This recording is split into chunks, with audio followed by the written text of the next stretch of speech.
The Ice Age is coming. While everyone is struggling to survive, our MC is making the frozen frontiers his very own kingdom with his mysterious powers.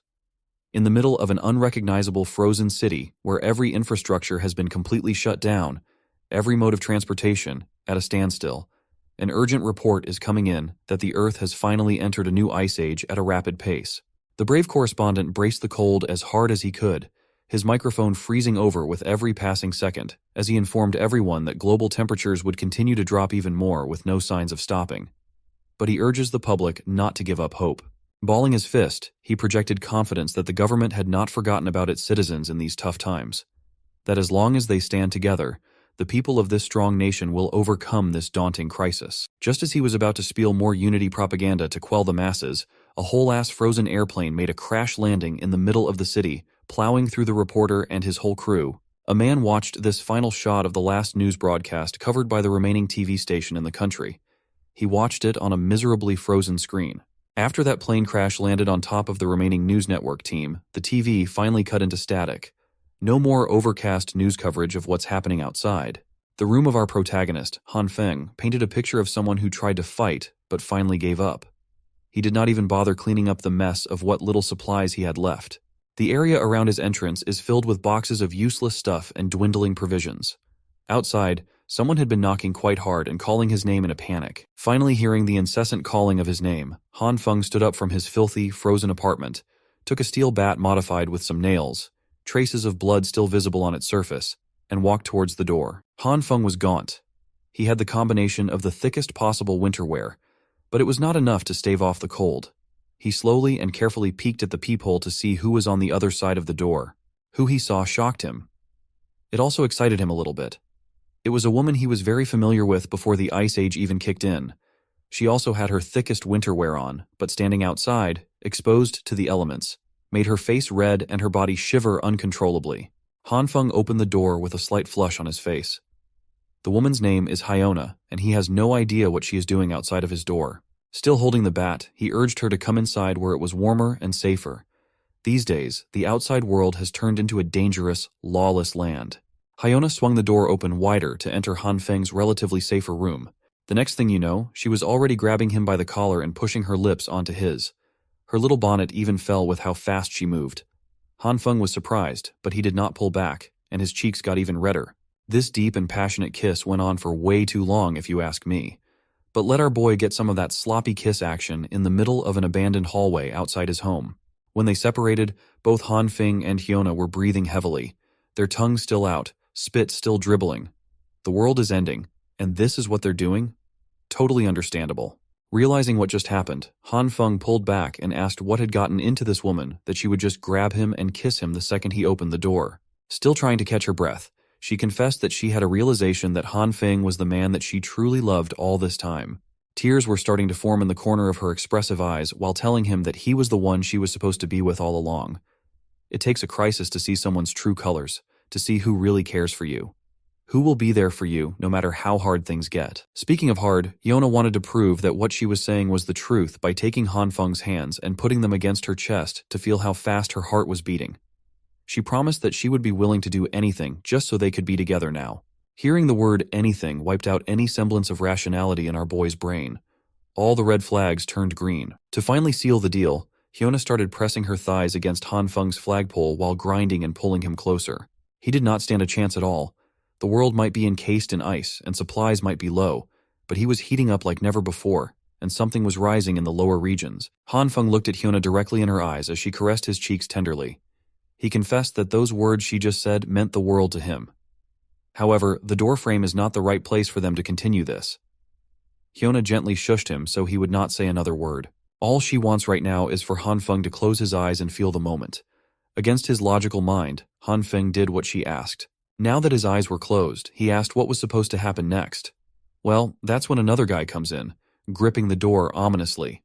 This mystery guy swung the frozen door wide open, locked onto Han Feng's head, and smashed a blunt weapon with killing intent. Poor Han Feng did not see it coming. His skull was crushed while his eyes were closed. It was a bloody and brutal mess. A cruel sneak attack splattered blood all over the apartment entrance. Hyona and the mystery man entered the apartment. She shivered and stuttered, seemingly shocked that her partner in crime would actually kill Han Feng. The man scoffed and told her to stop playing innocent, for she knew that this was the only way this encounter could go. The world went to hell a long time ago. One less mouth to feed is not going to change anything. Enough about dwelling on the brutal attack. It's time to see what this Hanfeng chump has been hoarding. If they play their cards right, they might even get enough supplies to survive until rescue comes. The messed up part was that Hanfeng did not die immediately. He lay down on the freezing cold ground, trembling in agony while all the blood that spilled from his head wound froze as soon as it got out. He was not really clear as to what happened, but he could not move. Maybe it has come. Perhaps he was finally dying. He can finally know what it feels like to lose his life. The last thing he saw was the mystery man and that evil witch, Hyona, flirting a few meters away from his limp body. He's been touching her in places he could only dream of as he promises to reward her for her best actress performance that made the whole operation possible. As Hanfeng's eyes closed for good, the hatred he felt for that cold-hearted felt unbearably heavy. He swore that if there was a next life, he would never let himself be a lovesick puppy again. In the empty darkness that he was plunged into, Hanfeng started seeing little droplets of light. It started from a little speck that started growing into something bigger and more substantial. As it got even brighter, Hanfeng started questioning what the hell was happening. He subconsciously extended his arm. His skin was translucent, like it was an entirely different entity.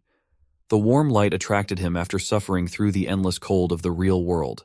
May this be the path to heaven, but the golden light suddenly changed its color to red. Now, what kind of heaven has this crimson color? After being baited by the golden light and trying to reach out for it, Hanfeng, or at least an abstract construct of his body, felt his limbs getting shredded like he was being put through a meat grinder. Nothing goes well for this man. It did not take too long for the crimson light to cover his entire body as he let out a miserable scream of agony. His translucent frame disintegrates piece by piece. The dark nothingness was filled with his scattered essence, and Hanfeng was gone. Still feeling the pain of getting ground and deconstructed atom by atom, he woke up in a cold sweat, screaming for his life. The pain was way too real. He was seduced into closing his eyes, bonked in the head for being too horny, died a depressing death, woke up in an empty void, got tricked into being torn from an atomic level, and now he doesn't know where he is. He looked around, and the sun shone bright through his balcony. His soft and comfortable bed was nice and clean. The air felt fresh as it lifted his curtains up. Hanfeng was far from the cruel world he had gotten used to. It took him 30 minutes to absorb the wild things that had happened to him over the past few hours. He spent those 30 minutes reveling in the perfect view of the residential area overlooking his apartment. Hanfeng could not get over the fact that the sun was shining again. He missed its warmth and its light. He thought that he would never feel this type of comfort and warmth ever again. He just checked the date, and it seems to be that it's the morning of June 28th. As far as he could remember, the Ice Age apocalypse will start on July 15th. He was supposed to die after being ambushed, but he was somehow brought back in time half a month before the end of civilization. In other words, he has been reborn and given the ultimate second chance. Aside from the memories he retained from the previous timeline, there is something different this time. Something strange was happening inside his body, and it might have manifested in his hands. Ever since he woke up, there's been a red glow wrapped around his right hand the whole time. He tried wiping it off, waving it away, but nothing made it disappear. It doesn't hurt. It just feels warm. It did not seem to do anything else aside from the light, and he thought that he was just imagining things at first. Hanfeng must have stayed so long pondering what was happening on his balcony that he started sneezing. As he wiped his nose of the mess, he noticed that the red glow in his right hand had mysteriously turned to a green one. Then something happened that made him panic. The hand that was wrapped around by the green glow started getting bigger, growing in length as if his bones, flesh, and skin were stretching out. Anyone will freak out if they see their hands doing that. Afraid and confused, Hanfeng stormed into his room and slammed the balcony door shut as fast as he could. He managed to make it inside before anything more drastic happened. He was huffing and puffing for air, but the hand seemed to have turned back to normal. The green glow was still there, though, lingering and seemingly inexhaustible. Hanfeng looked at it helplessly. There were beams of light shooting out of his hand. How would modern science even justify or explain a mysterious phenomenon like this? After the lengthening incident outside, now it's shrinking very slowly. The green light seems to be an erratic thing. It shrinks and grows unpredictably, not like the stationary red one at all. But that's still a mystery too. Sitting down on his couch, Hanfeng suddenly felt a pang of unbearable exhaustion. He hasn't done much aside from running back inside, but he feels drained. This might be connected to the green light. Frustrated, he started swinging his arms all over the place, trying to get a semblance of a clue as to what this really was. Then it hit him. Isn't this just like those manhwa stories that he loves to read? He immediately sprinted to the kitchen and grabbed his sharpest knife. In those manhwas that he loves, the protagonist always starts their stories by being reborn. Just like them, maybe he will gain cheat-like powers. He wanted to test this out by grabbing the coolest thing he could imagine and posing with it. After a few minutes of waiting for something to happen, anything to change, Han Feng just scratched his head in shame as the sharp knife did not react with the light in his hand at all. He was so busy trying to find out if he had some fantastic, cheat-like powers that he neglected his exhaustion and the rumbling of his stomach. He's just starving at this point. Unfortunately for him, the Han Feng of the past, who's clueless about the coming apocalypse, is a lazy bastard who does not even have a single piece of edible food in his fridge. This was getting bad. He had never felt so hungry before. If he does not eat something soon, he will most probably pass out at any second now. He turned his attention towards the living room, where a clear jar of soybean snacks was just sitting quietly. These roasted soybeans were just some leftover snacks he got before the apocalypse. It's not exactly a complete and filling meal, but it will have to do for now. It should tide the hunger before he hits up the supermarket later. He grabbed one of the roasted soybeans, unconsciously using his right hand, momentarily forgetting that it had the mysterious green light wrapped around it. Han Feng was too hungry to think of anything else. So, he tossed the soybean right into his mouth, hoping to get some type of food into his system. As soon as the bean hit his tongue, a smoky explosion occurred right in his face. The fog it created almost covered his entire upper body. Much to his surprise, he was now munching on a beanstalk. It looked as though the roasted soybean had sprouted inside his mouth. He could feel the roots on his tongue, and the stalk itself extended outward. He pulled it out, and the plant left an earthy taste in his mouth. Out of all the bizarre events he's been going through lately, this might be near the top. He was just about to snack on some roasted soybeans, and now this happens. Moreover, he does not feel tired anymore. It seems like that explosion on his face erased the hungry sensation he was feeling. Looking down at his right hand, the green light has vanished too. Maybe all of this has something to do with what happened to the soybean. He plucked one of the pods in the stalk and examined it carefully. Opening the luscious green pod, he confirmed that it was just an ordinary fresh bean sprout. Maybe this is the power that he was daydreaming about. No matter what, this is undoubtedly an incredible discovery that should be studied more. Still, he can't really research anything while worrying about dying of hunger at any moment. Right now, he has a bigger fish to fry in the form of stocking up on supplies before the end of the world, as everyone knows. For the first time in a long time, Han Feng could walk out of his apartment to feel the sun on his skin and hear the birds sing. He could walk amongst the bustling crowd of people in the commercial district, minding their own business instead of holing up in their homes, fearing the cold. Han Feng was in deep thought as he walked to his destination. Let's get this straight. First, the red glow around his hand has turned to green. The green light shrinks and grows his limbs, making his heart beat faster and super tired. When he touched the soybean snacks, it sprouted into a whole stalk. Looking at his right hand with more questions than answers, he wonders just what kind of power has been bestowed upon him by who knows who. He continued his contemplative walks casually until he heard a familiar, sweet voice calling his name that would have melted him before, but would make his blood boil now. Han Feng did not realize it right away, and turned around to see who was calling him by name. It was that evil witch that got him brutally killed, Li Hyona. She flashed her wide smile. Her makeup was on point, hiding her rotten personality. She asked if Han Feng was out shopping too. She even employed her expert witch tricks, appearing as pretty as humanly possible while commenting about how it's like fate that they ran into each other in this place. Han Feng hasn't really had the chance to digest everything that has happened yet. But seeing Li Hyona out in the wild is starting to bring back the bitterness he held onto until his final breath. Li Hyona used to be the goddess of his dreams for 3 long years. He was a simp that did everything in his power to make her happy. He did all that, knowing full well that he was nothing but just another fallback guy in the friend zone. No, he wasn't even in the friend zone. He was just a piggy bank. For all those years of devoting himself and his wallet to the wrong girl, he never would have thought that she would be the one that would get him killed. Before he could go out of control, Han Feng pinched himself to stay grounded and calm. It took every bit of his willpower to do so. Thinking rationally now is not the time to take his revenge. Not yet, at least. First, he needs to take care of the supply problem unless he wants to be miserable and hungry in the Ice Age again. Li Hyona walked closer and waved her hand around his eyes while asking what he was spacing out for. This has never happened before. It used to be that just hearing her voice would make the poor sap swoon. Han Feng swallowed his hatred for the witch and faked a smile as he apologized for being speechless and for how especially beautiful she looked today. She was just so radiant that he got a bit lost in the moment. Now that's more like it. Li Hyona coyly laughed and asked when he got so smooth with his lines like that. Her lips lifted to a slight and confident smirk, thinking that he got this boy eating at the palm of her hands. So, she went for the heart kill shot with the most adorable pose in her arsenal. Lee Hyona invited Han Feng to go shopping together, but they had run into each other anyway. Now, there is a limit to how much time Han Feng could face her without losing control of his rage. So, he just walked on and apologized that they wouldn't be doing any shopping together today. Lee Hyona was stunned. This was not how it was supposed to go down.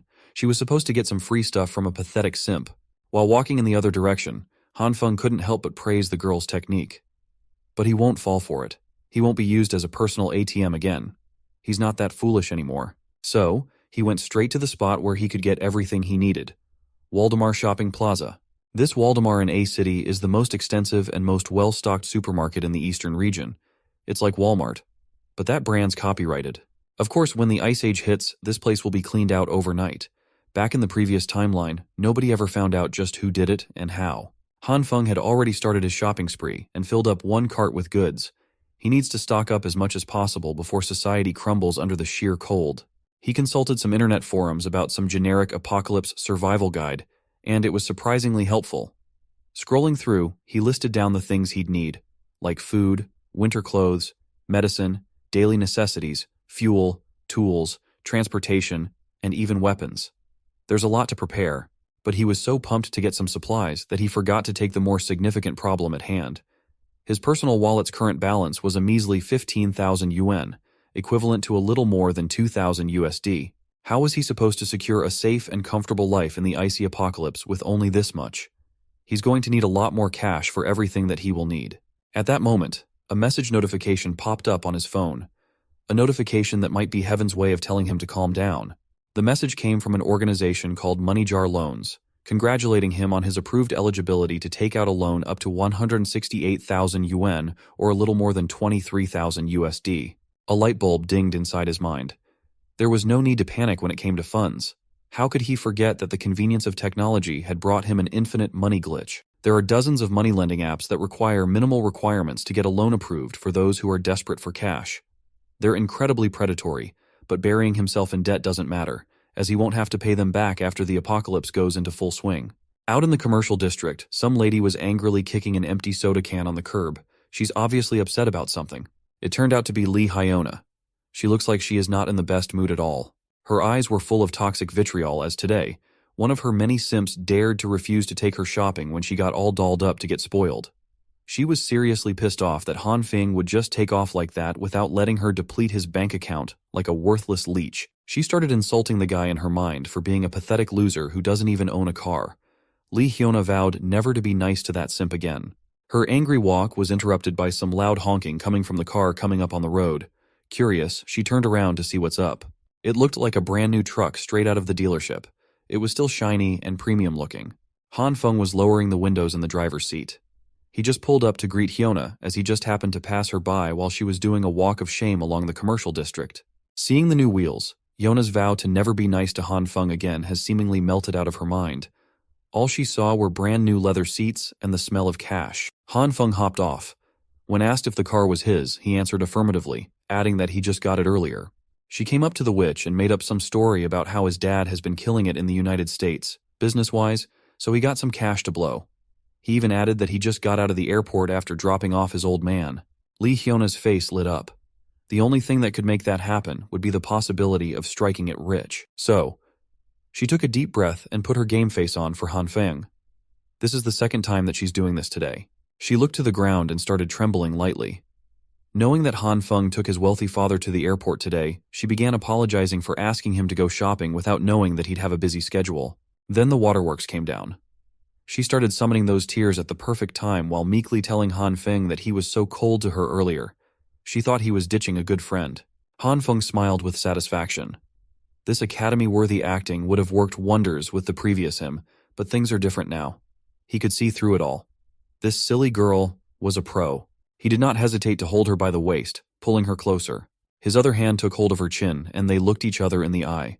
Lee Hyona was taken aback by the fact that one of her simps was so confidently forward. Han Feng put on an acting masterclass himself, promising to never ditch her as she's way too important for him to do such a cruel thing. For a split second, there was an imperceptible twisted smile on her face. but she quickly wiped it off. Continuing with her sincere, sweet girl act, she brought out the big guns. Lee Hyuna admitted that Han Feng's pretty special in her life too. She even invited him to have lunch and watch a movie today so she could get to know him better. Just as she was about to ask for his answer, Han Feng was already gone like the wind. It was the perfect, unnoticeable escape. Hyuna was speechless. Her heartfelt confession was actually directed towards nothing but air. Han Feng was already tinkering with the piles of boxes in the back of his truck. He was playfully complaining about how he still has to carry so many things and how busy his schedule is. Clearly infuriated that her attack did not land, Lee Hyuna tried her best to keep her sweet girl composure as she asked why he bought so much stuff. He replied that this much is nothing special. He just grabbed some things he likes. To torment the witch even further, Han Feng lied through his teeth and enthusiastically told her that he got a present for the lady too. Not wanting to overplay her hand, Lee Hyuna waved goodbye as she walked in the direction of her home.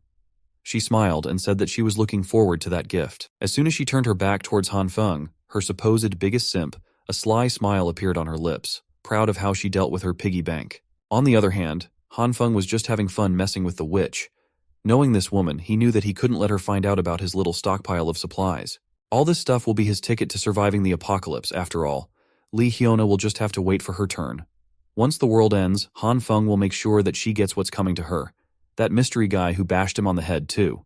His anxiety about the incoming inevitable collapse of society is starting to melt. Han Feng is actually starting to look forward to what's coming now. The next day came, June 29th. Again, July 15th will be D-Day. It will be the beginning of the end. First comes the heavy snow, then the temperature will drastically plummet down to negative 20 degrees Celsius at an alarming rate. Over the next month after that, temperatures will continue to gradually drop day by day, reaching lows of up to negative 70 degrees Celsius.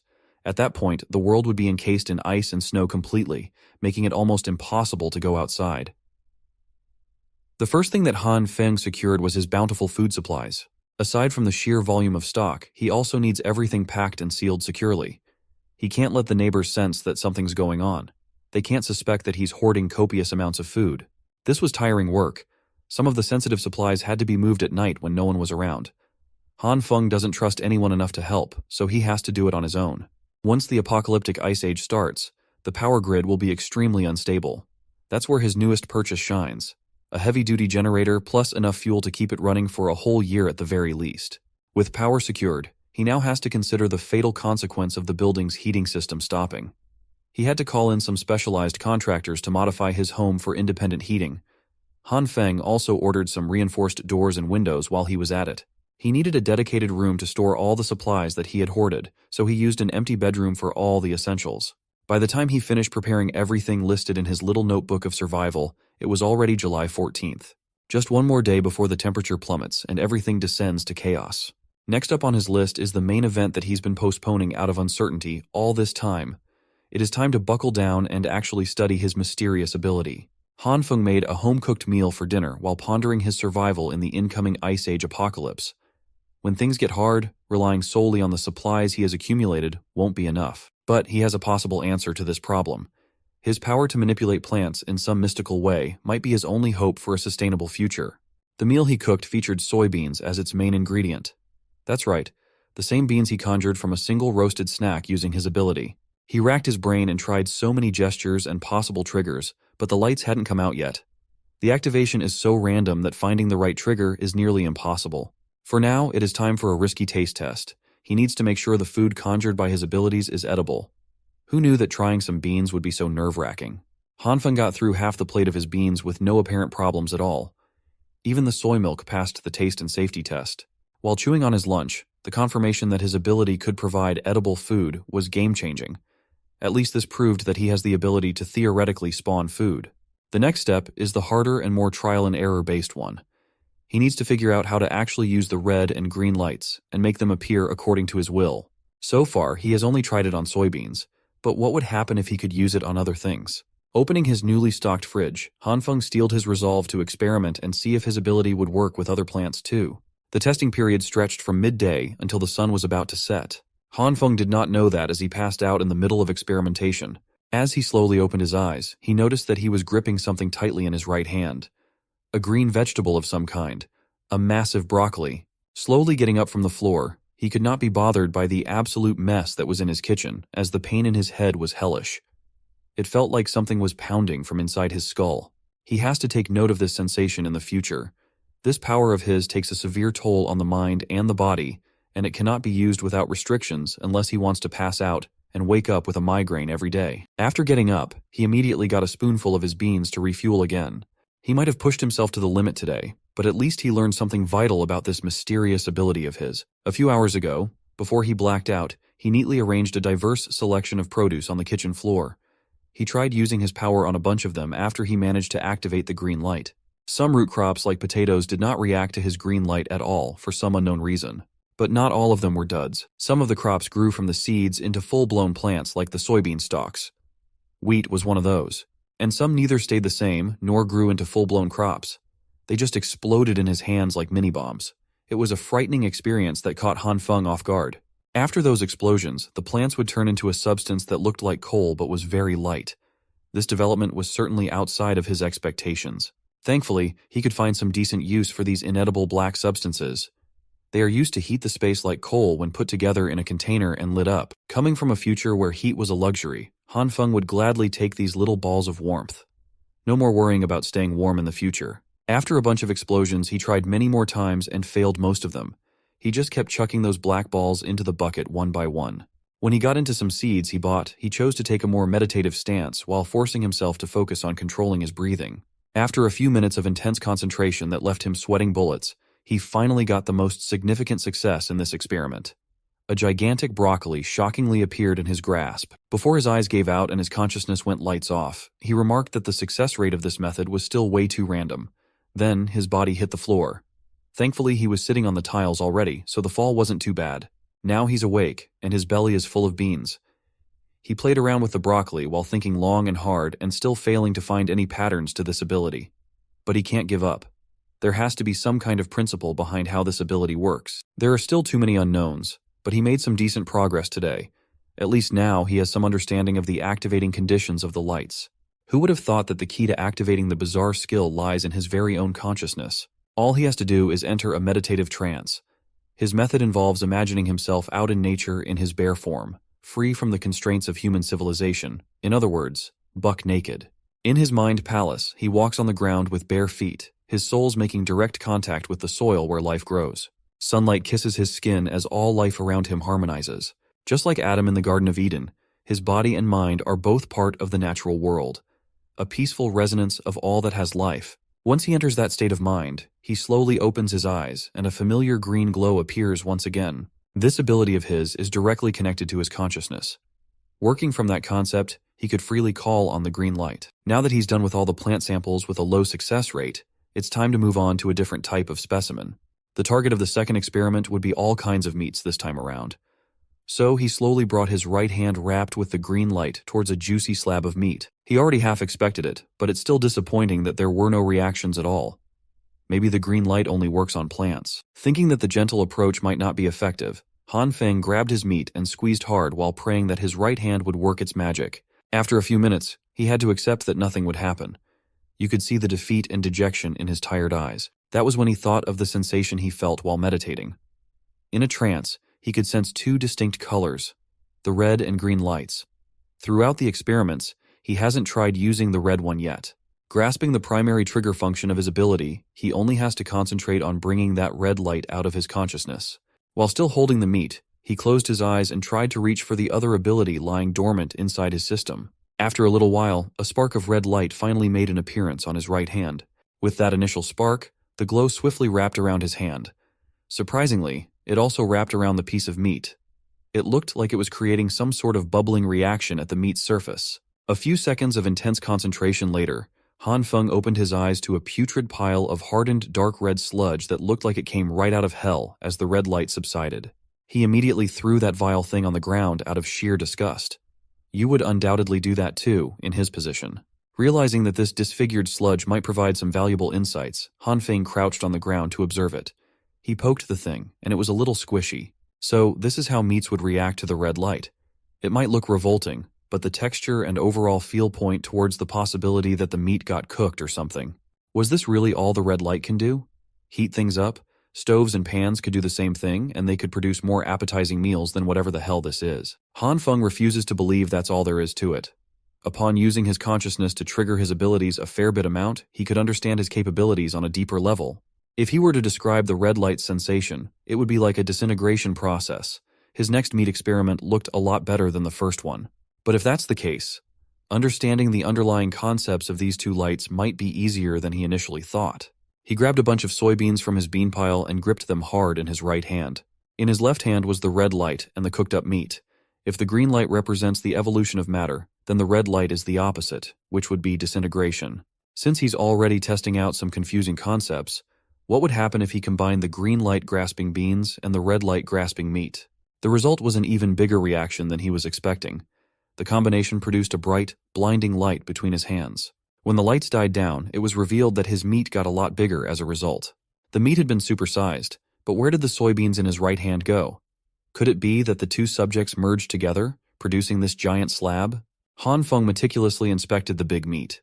No matter how you look at it, it's undeniably incredible.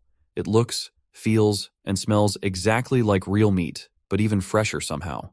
Gaining some confidence that he's getting a lot better at this superpower thing, he decided to go for some more experiments. After a few hours, he was back to square one once again. His kitchen floor was filled with charred remains of meat and crops. He frustratedly threw a tantrum, and everything he tried failed miserably. Getting all that exasperation out of his system, Han Feng sat up and took a deep breath. He'll just pause the experiments for now. He can always just take his time to figure out its deeper intricacies later. Anyway, today was still a productive one, even though he ended it on a bitter and charred note. Han Feng can already see the future if he can just successfully master this mysterious power. There's no doubt about it. With infinite resources, he would be the man standing at the pinnacle of this post-apocalyptic world. It's his dream, so he could put some sweet muscles in his image. Speaking of power, he might have forgotten one of the most important aspects of survival. Food alone is not going to cut it in the coming days. He will be completely vulnerable with all this loot if he doesn't have a decent weapon to defend himself. He swiftly took the various crops littered around his floor. He has to hurry and find himself a weapon before the temperature goes on a nosedive. Looking out the window, it seems like the initial stages of the apocalypse have already started. Snow is beginning to fall from the skies. It's here. The public might think this is just a typical snowy evening, but it's not. Just like the previous timeline, it really is happening. The collapse of modern civilization is commencing. Heading outside, Han Feng fears that the temperatures will drop to 45 below within the week. He needs a gun, and fast. But buying a gun in this country is illegal, and he doesn't exactly have any connections to the criminal world. That's when he overheard a scandalous man yelling and boasting that he's a construction guy with millions riding on every project. The dude was bragging to a passerby that he knows the infamous Lao Wang from the Shigang Lida group. They're so close. They're practically brothers. Han Feng thinks he's seen this thug before. A dumbass with an exaggerated fashion style, blinged out with jewelry of questionable authenticity and over-the-top streetwear. A guy who offers everyone cigarettes for some reason.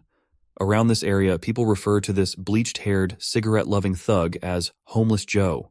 Homeless Joe's real name is Li Ziyi. He likes it when people call him Brother Li, and he lives in Han Feng's neighborhood. He's reputed to be in charge of contracting projects and knows everyone around the area. If you offer him some cigs, he won't accept any other brands as he only smokes Huazi. Other brands make him cough. He's always helping his big brother with projects and looks forward to going to saunas. In reality, this bum does not have a proper job, but he always acts so busy. You often see him walking around while on a call, shouting out deals worth 20 million or 10 million as if he wants everyone to hear how successful he is. The guy is a deadbeat, but Han Feng can see that maybe Homeless Joe has the necessary connections to get what he so badly needs. So, he approached the thug, referring to him as Brother Li and saying that it's been a long time since they have seen each other. Han Feng waved with an awkward smile as he was uncertain how this guy would respond. Brother Li annoyedly asked if they knew each other as he walked closer. Being younger than Li, he introduced himself as Xiao Han, kind of like saying little bro. He swore that they'd met a while ago, so I must have forgotten. The thug complained that he's been swamped with work lately, so he can't be blamed for his bad memory. But he was pretty receptive to talk. Han Feng was being overly cautious as he was about to ask for something very illegal. He surveyed the area, looking from left to right to make sure that no one could hear what he was about to say. Then, he came up to Brother Li and directly asked for the weapon that he needed to defend himself in the coming days. Li jumped in fright and asked what he would need a gun for. That's not a good sign. Feeling like a guilty criminal, Han Feng still had to push through this as he couldn't think of anyone else who could help him with his problem. Li started speaking seriously, wanting to clear something up before they got any further. He insisted that his organization does not engage in any illegal activities and that guns are serious business. He hinted that he had the connections for it, but he was not one to mix ordinary people up with something dangerous. Han Feng pushed the thug's questionable Louis Vuitton bag out of his face and insisted that Brother Li got it all twisted. He was just inquiring about some firearms for self-defense, as he has been involved in some nasty personal grudge. And so, Han Feng started lying his ass off with a story that he was making up as he spoke. According to him, one day while riding his bike to work like usual, he ran into an old man who was just spitting everywhere on the bike line. It was so gross, and to make matters worse, the wind carried one of those disgusting globs of spit right into Han Feng's face when he was just minding his own business. Angered by the revolting old man, Han Feng threw his bike to the side and confronted the old man. "What did the bastard do, you ask?" The asshole decided to spit on him again while he was airing out his grievance. He could not take it anymore and brought down some street justice on the disgusting old man. He gave the guy a good old beating in the middle of the road, with everyone watching on the sidelines. As the old man left with his clothes tattered and his face messed up, the bastard swore that he would get back at Han Feng for this humiliation. The very next day, that old man was patched up and waiting for Han Feng on the usual bike route. This time, he had some goons with him. They beat Han Feng up quite badly and threatened to do it again if they ever saw him anywhere. His clothes were a mess, his face was bruised, and his body was wounded. He has never been so humiliated in his life. That is why he wants a weapon for self-defense. That's the long and short version of it. That's the story he could come up with on the spot. And it looks like it was a very effective one. Brother Li was fuming in anger as he imagined the nasty old jerk spitting on the road and hitting Han Feng. Such uncivilized behavior should not be tolerated. That's not really the point of Han Feng's story, but at least he's getting somewhere. Brother Li tapped his shoulders and assured him that this vendetta would be taken care of. He assured Han Feng that he's got our boy covered. He will just make a call to his big brother right now and they'll fetch that gun. Han Feng was starting to doubt if he made the right decision in approaching this guy. With all that tough talk, Brother Li invited him to go to the station and hop on the bus with him. His excuse was that his Panamera was being serviced in the shop, so he couldn't drive to the headquarters. Han Feng assured him that transportation wouldn't be a problem. He has his car parked right to the side, after all. The brand new vehicle immediately caught the eye of this hype beast bum. On the drive over to his big brother, Li could not stop going on and on about how Han Feng is living the good life and asked how much this new ride costs. It was about 700,000 of borrowed money. As he casually gave directions to turn left at the next intersection to reach the alleged office, Brother Li kept on snapping pics of himself sitting in the new leather seats. His social media handle was Handsome Spicy Guy, and tonight's post was a picture of his dumbass face with a caption complaining about how his SUV's seat is still too hard to sit in on account of it being new. They pulled up to one of the seedier parts of the city. Some tough-looking guys were camped outside, complaining about the messed-up weather. You can't blame them, though. It went straight from summer to hardcore winter overnight. Seeing some crisp-looking wheels pull up, everyone turned to whoever was about to exit that car. Seeing that it was Li Zi, they flocked towards him to ask what was up. Brother Li just told them that he had some stuff to handle with Boss Liu. The other thugs assumed that the new Tiger SUV belonged to Li and started hassling him about the price tag. Li did not deny it at all. He even proudly boasted that he had spent 700 grand for the car. Han Feng was not upset though. Bragging that you own the car so confidently while the actual owner is standing nearby is kind of a goated, shameless move.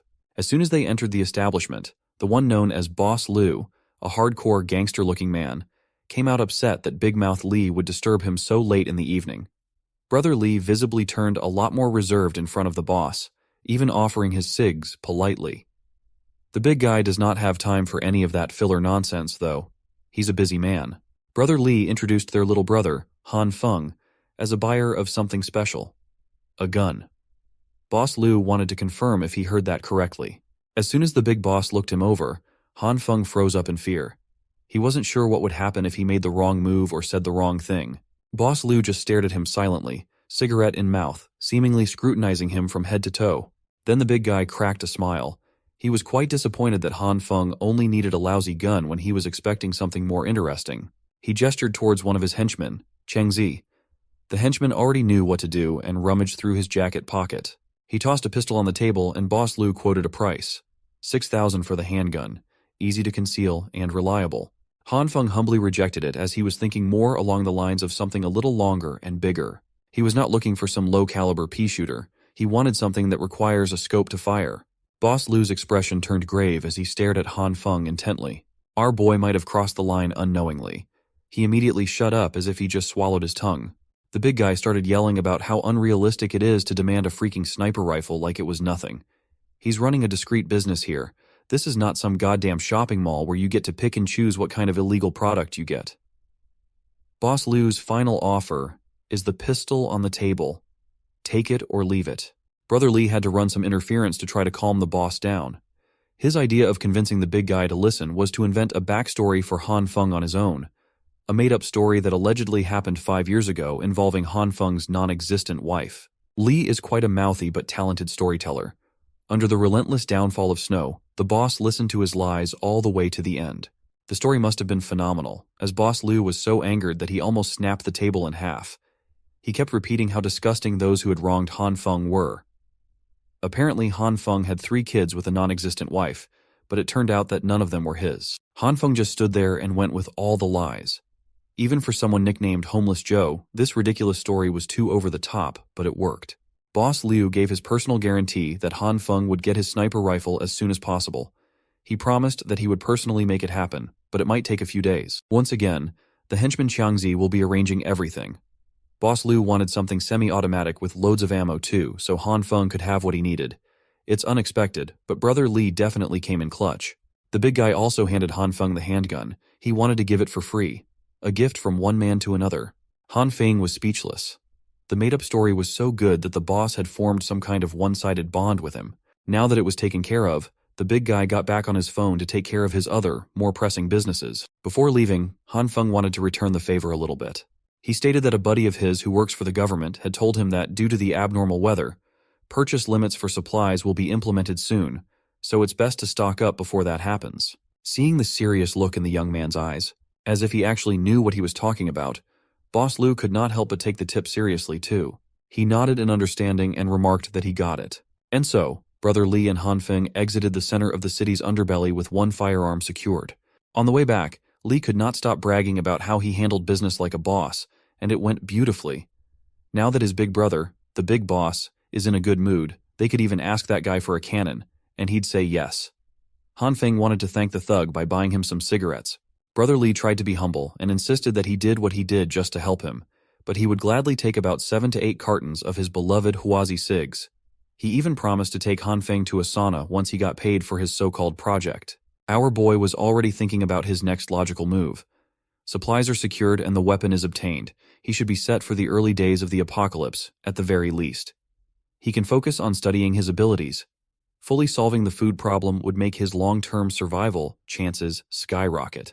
He was so absorbed in his own world while walking that he didn't notice an icy part on the ground and slipped. Han Feng was so concerned with survival that he failed to follow one of the ironclad rules in the upcoming ice age. Do not get injured. He fell quite badly.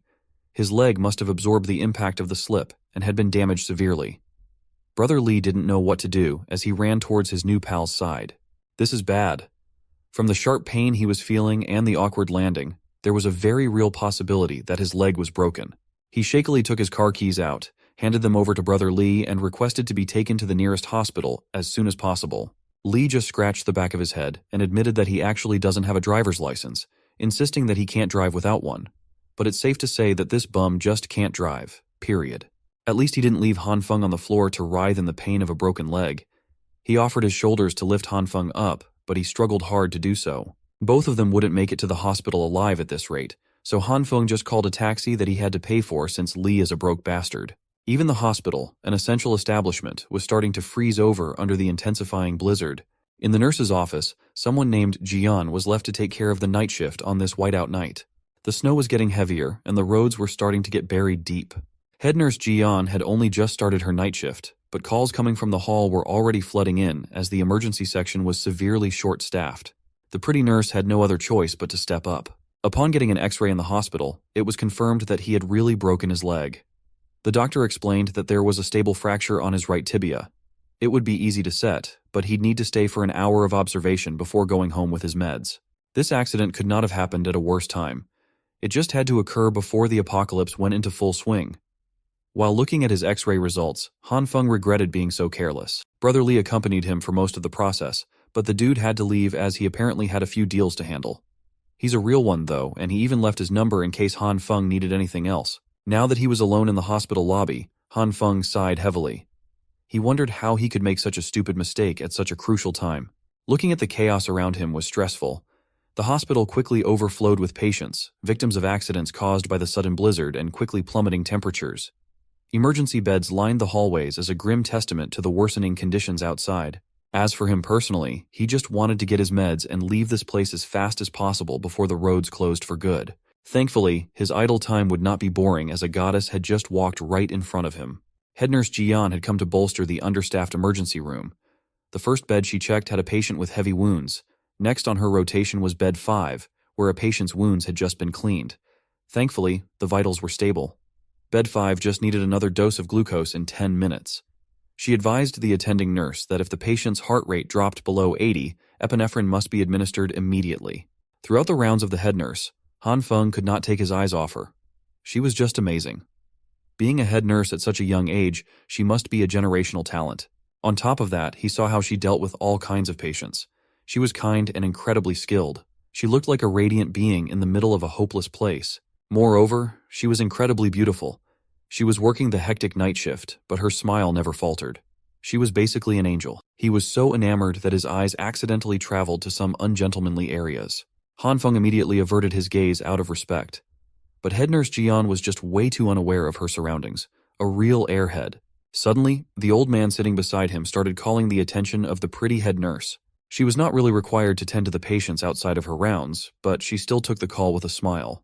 Head nurse Jian politely apologized to the old man and asked if she could come back a bit later to help, as she still needed to provide urgent care to some patients to cover for the staff shortage.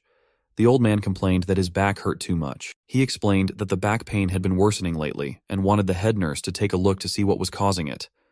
In reality, this bastard was just a dirty perv trying to film below her skirt.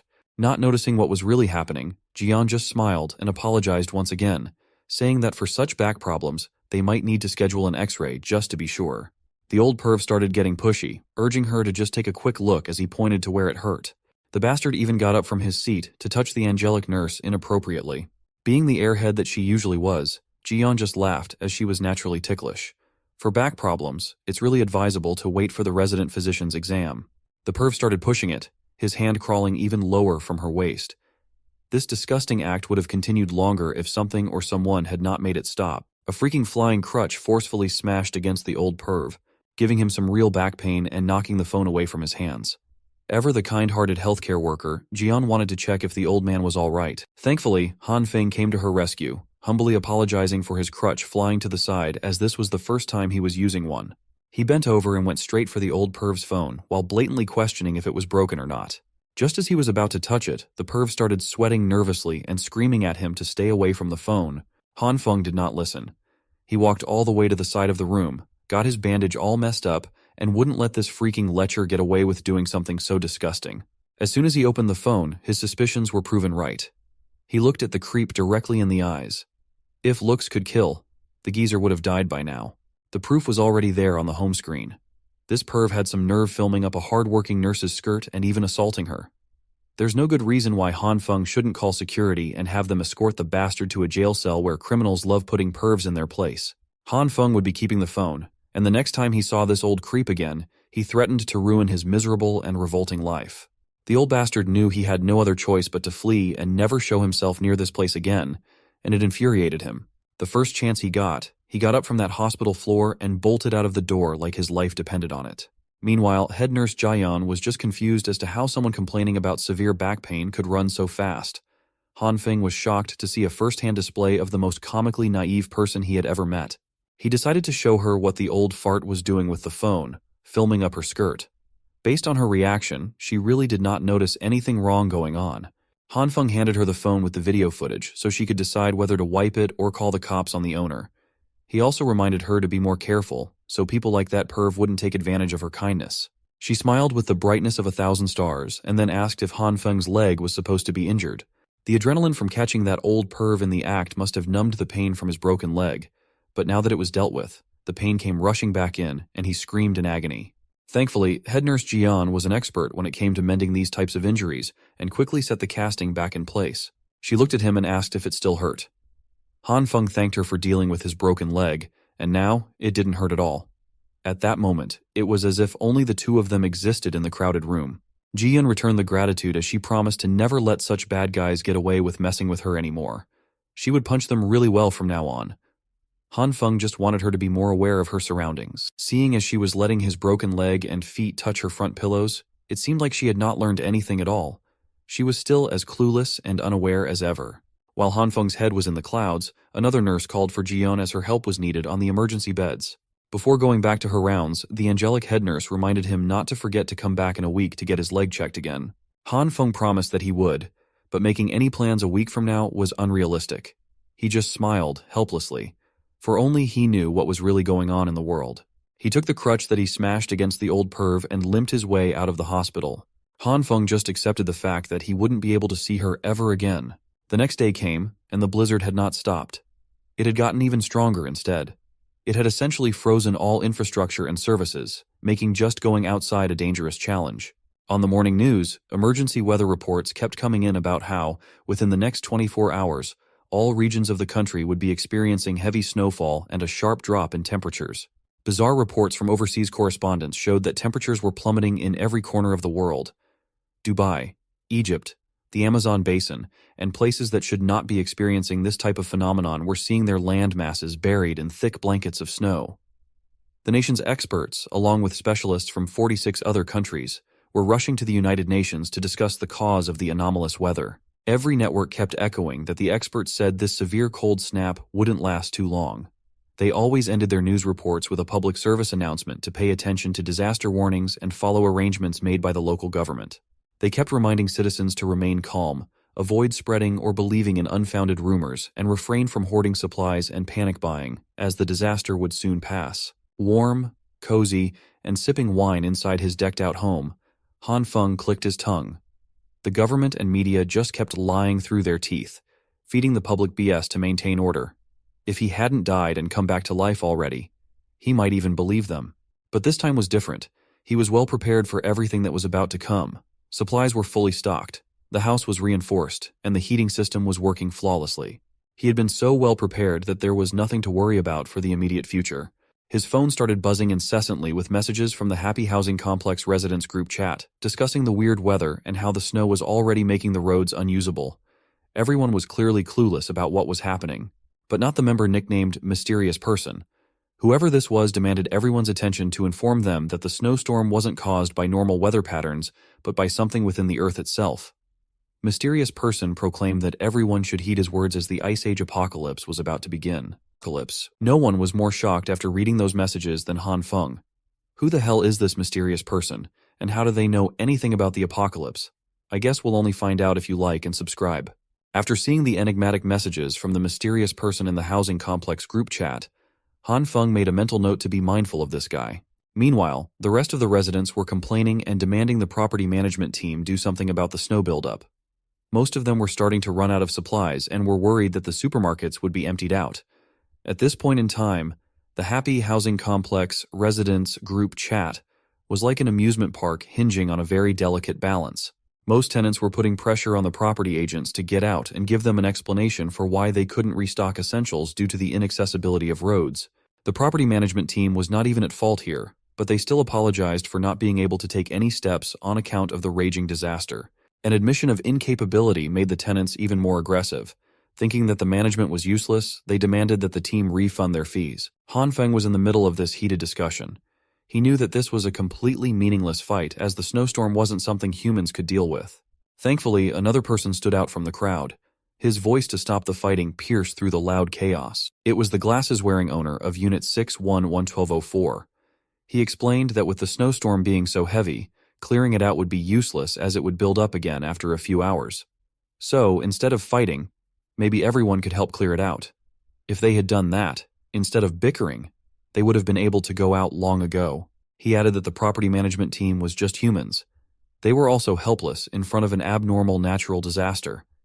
He asked the tenants if they were just looking for someone to take their frustrations out on.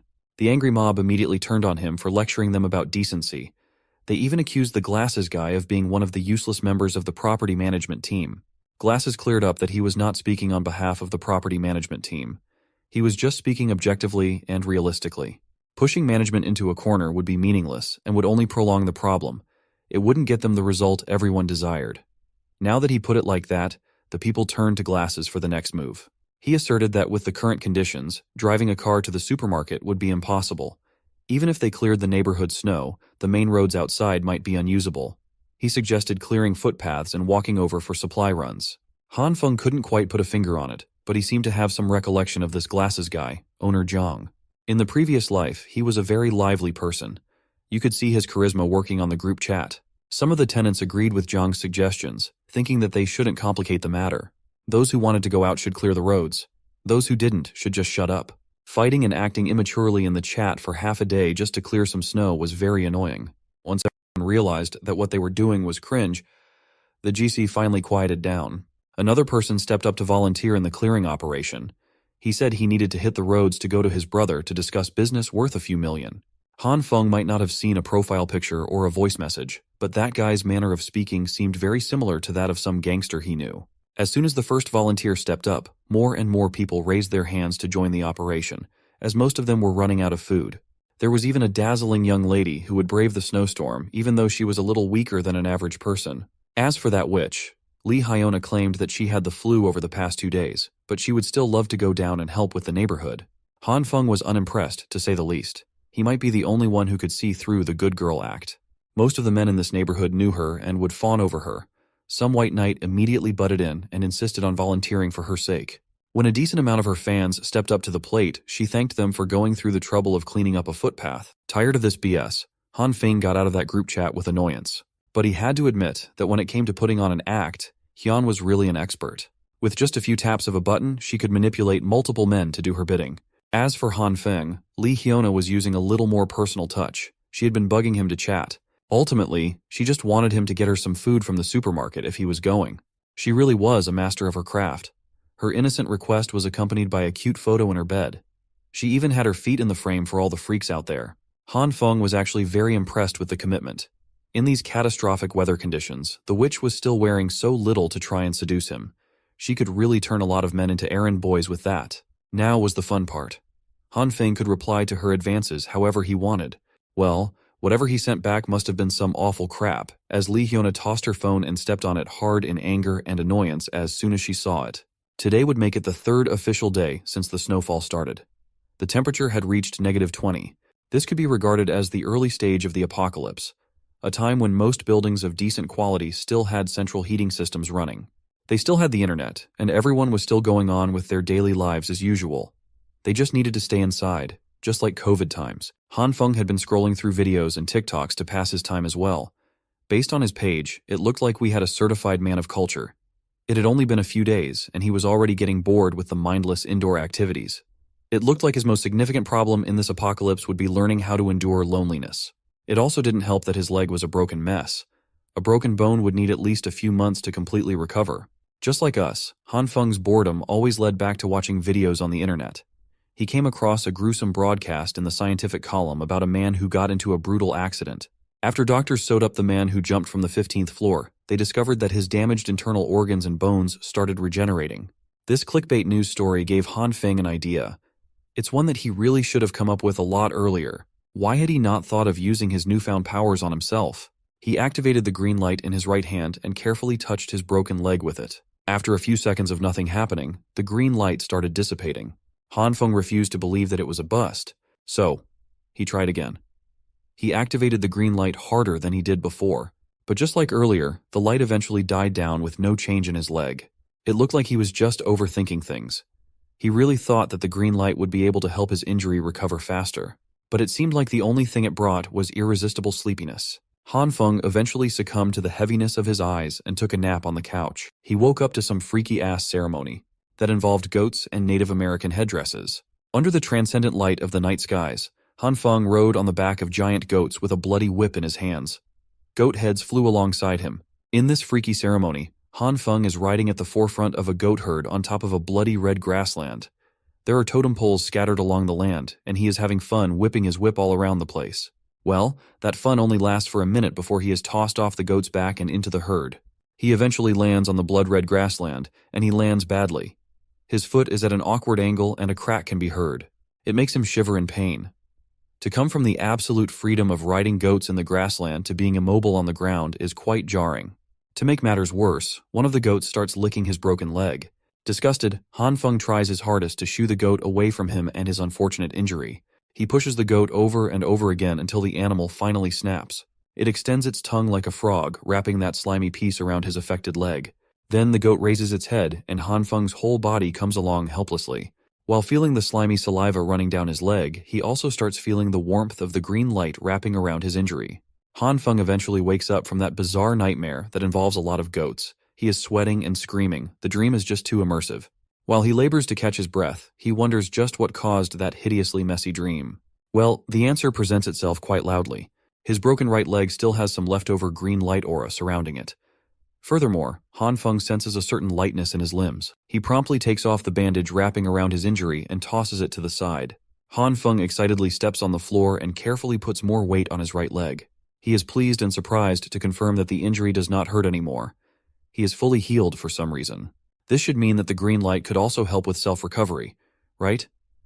But could the healing process only take place while he's sleeping? There is only one way to find out, and that's by trying it out again in a localized body part. He shakily takes the sharpest kitchen knife he has and slowly puts it up against his other hand. Stealing his resolve, Han Feng cannot even watch while the blade's edge touches his flesh. He only needs a little prick, but the wound he makes on his fingertip flows quite freely with blood. Not wasting another second with a bleeding wound, Han Feng calls upon the green light to do its thing. Upon seeing the healing process up close and personal, Han Feng smiles to himself. He understands now. He has a real survival game-changer in his hands. Outside the building, those who volunteered to clear up a footpath diligently worked together for the good of the community. Glasses guy. Thanks everyone for participating in this difficult manual work. This Mr. Perfect even singles out the oldest of the bunch, Uncle Liu, and politely apologizes for all the trouble. Jiang Shuiyu really knows what to say in any situation. Uncle Liu Guangyao just laughs and insists that he didn't do much as most of the actual work was done thanks to the Jin brothers. Those two, Jin Qinwen and Jin Qinwu, really went all out for the clearing operation.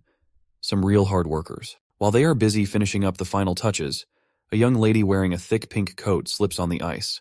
The Jin brothers immediately rush toward the lady to check if she's okay, and remind her to be more careful. This pink girlie is known as Jin Jian. She's a real doer, unlike that witch Li Hyuna, who didn't even leave her room after playing sick. The Jin brothers still have a lot to do, so they just remind Jin Jian to call for them if she needs help. She assures them that she'll be fine. Well, the snow is getting heavier. Those who are planning to buy some supplies later will have to move quickly.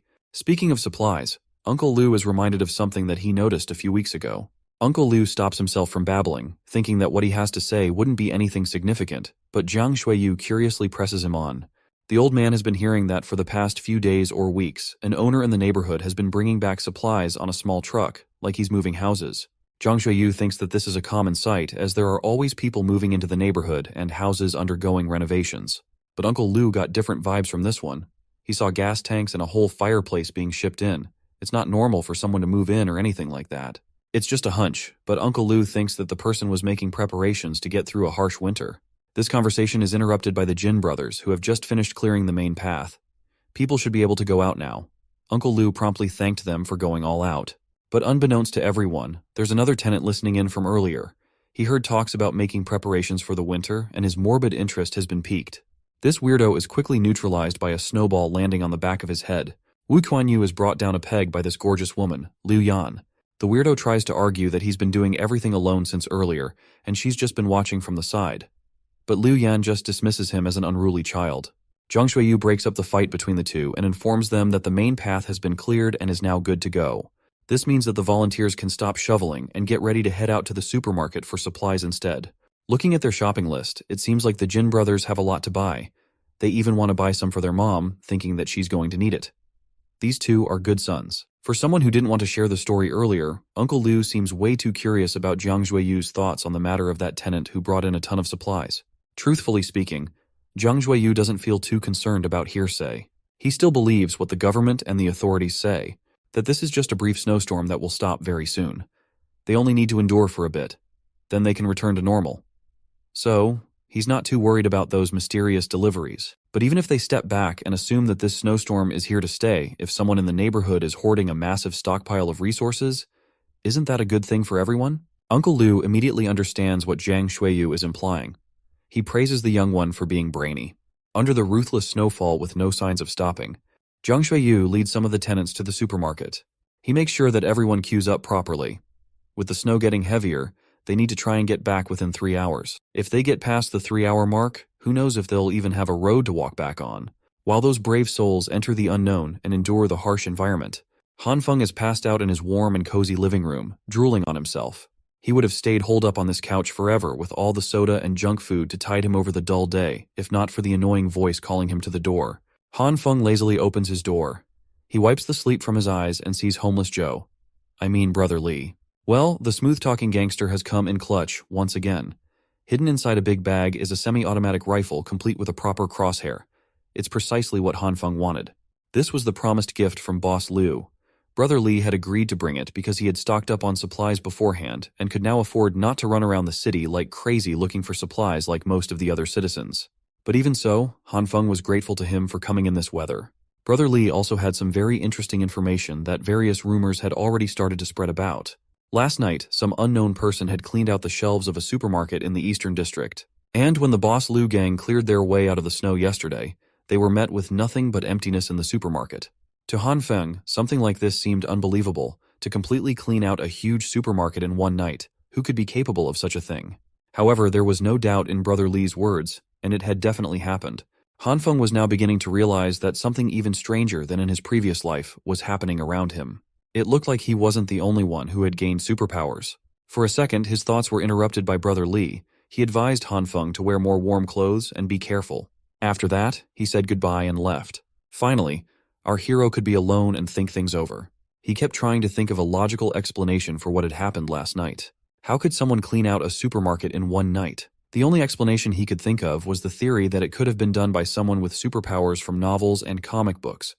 Someone capable of hiding unlimited amounts of supplies in his personal subspace. The only question was, could people with such abilities exist in this world? And the answer to that question was quite simple. Since he himself had superpowers, someone else could too. This was a disturbing discovery. Now Han Feng couldn't waste a moment. He needed to examine his superpowers more thoroughly, so that when he encountered other superpower holders, he would have his own strategy to counter them. He simply had to know his strengths and weaknesses, as well as the limit of his superpowers. To do so, he opened his diary, and began to study the already known facts about his powers. At this point, he already knew that his power could react with different foods, both plant and animal. With its help, he could quickly grow them, increase their volume, and also fry them, though with a terrible taste. But still. Unfortunately, there were limitations, which he learned about later. The likelihood of success of power application is not that great and differs for different products. For example, for soybeans, the chance of growing a plant is 10%. For meat, it's even less. Han Feng kept failing to understand why things worked the way they did. Suddenly, the soybean under the influence of the force exploded in his hand with an unpleasant green cloud. And instead of a normal plant, our hero had a rock in his hand. Just a stinky rock. This was starting to annoy him. The failure rate was too high. Han Feng had to learn how to use his power more effectively. And he was determined to start practicing hard. After all, nothing helps you learn any skill faster than practice. For this purpose, he spared no time and worked hard until late in the evening. Finally, he succeeded. In his hands, Han Feng had a fresh and alive soybean plant with pods. Such an achievement did not come easy to him. He was sweating profusely and was already quite a good heater for his apartment. But that was the price he had to pay to figure out a few rules to increase the success rate. He found out that green light energy is not constant. And for different products, it is worth applying this green light for different lengths of time, depending on the nutritional value of the product. If you do not guess the duration of application, you will end up with a failure and get a burnt, stinky stone. That is, you need to know exactly the ideal cooking interval for each product. This brings to mind Han Feng. Something familiar. One popular music and dance online game that came out a decade ago, where you had to press the right buttons in rhythm at the right interval. It was also conceivable that the value of energy could be compared to the directions, up, down, right, and left. And the value of the energy input to the object had to be correct every second. And eventually a critical point had to be caught, and the process had to be stopped.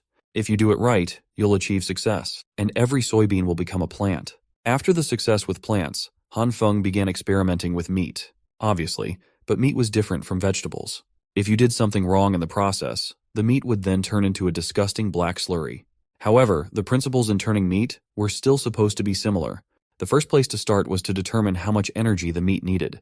Everything seemed to be working and going according to plan. But here's the problem.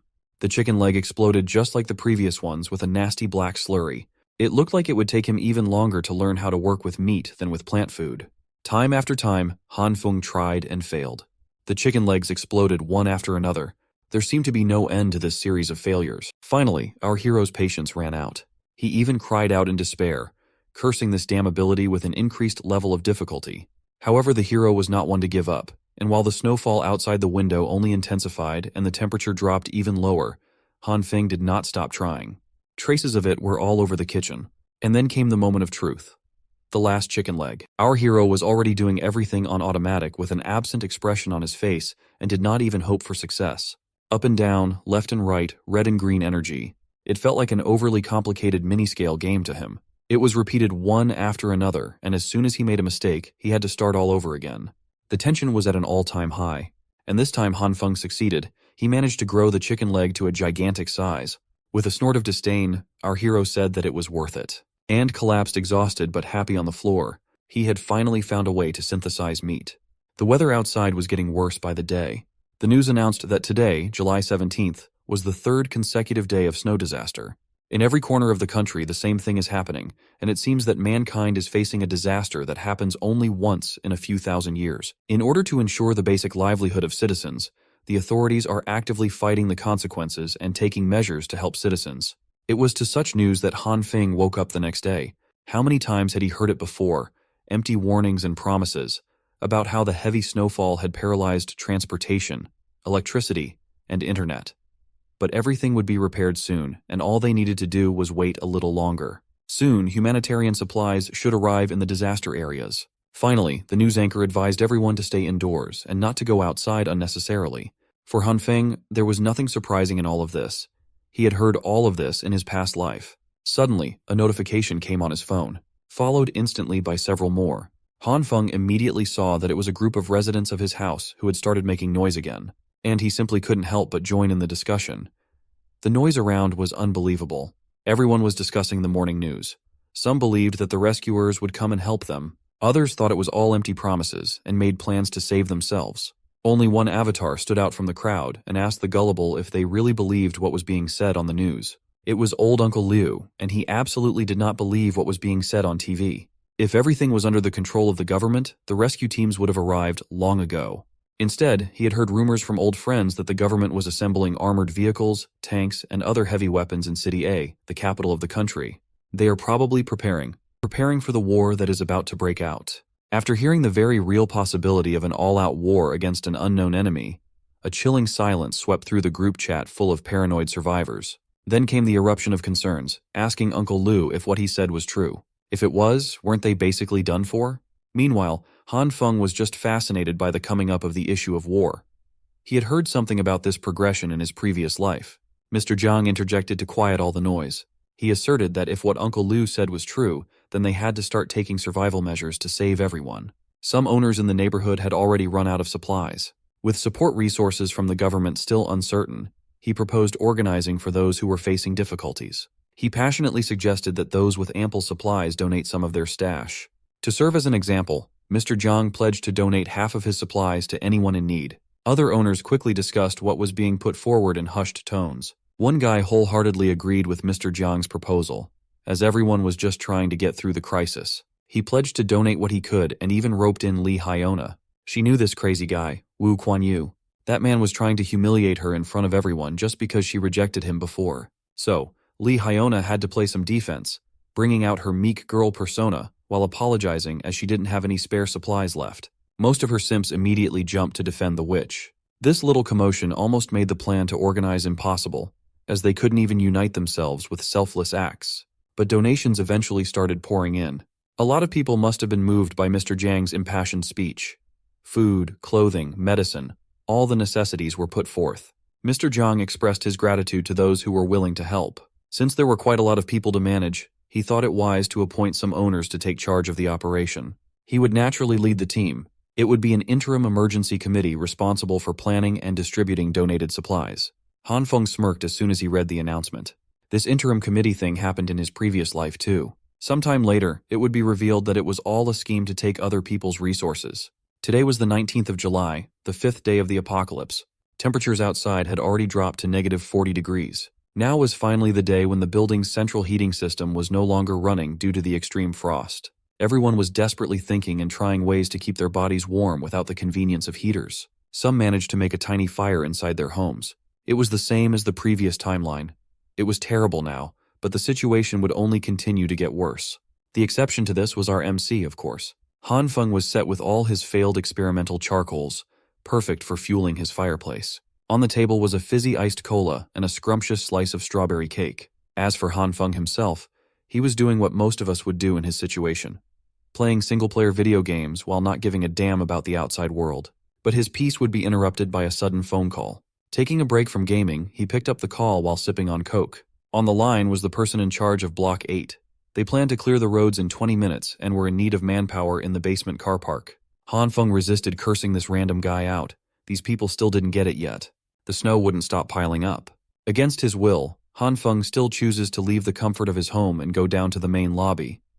He reckoned falling out with the neighbors would be troublesome now. He must lower the possibility of his secret being discovered after all. From the first look at the gate, everyone could see the snow had already trapped them in the building. Other volunteers were pissed that the paths they had cleared before had been erased with the highest snow pile they'd ever seen. Deciding to at least get the door open, the volunteers saw Han Feng and called him over to help with opening the entrance. They placed their whole body weights into the door and pushed at the count of 3. Much to everyone's surprise, opening the entrance let in copious amounts of snow and opened the lobby up to the frigidity of a raging snowstorm. The storm was too extreme, and none of them could take the cold. When you get close enough to the storm, even opening your eyes could become a possible injury.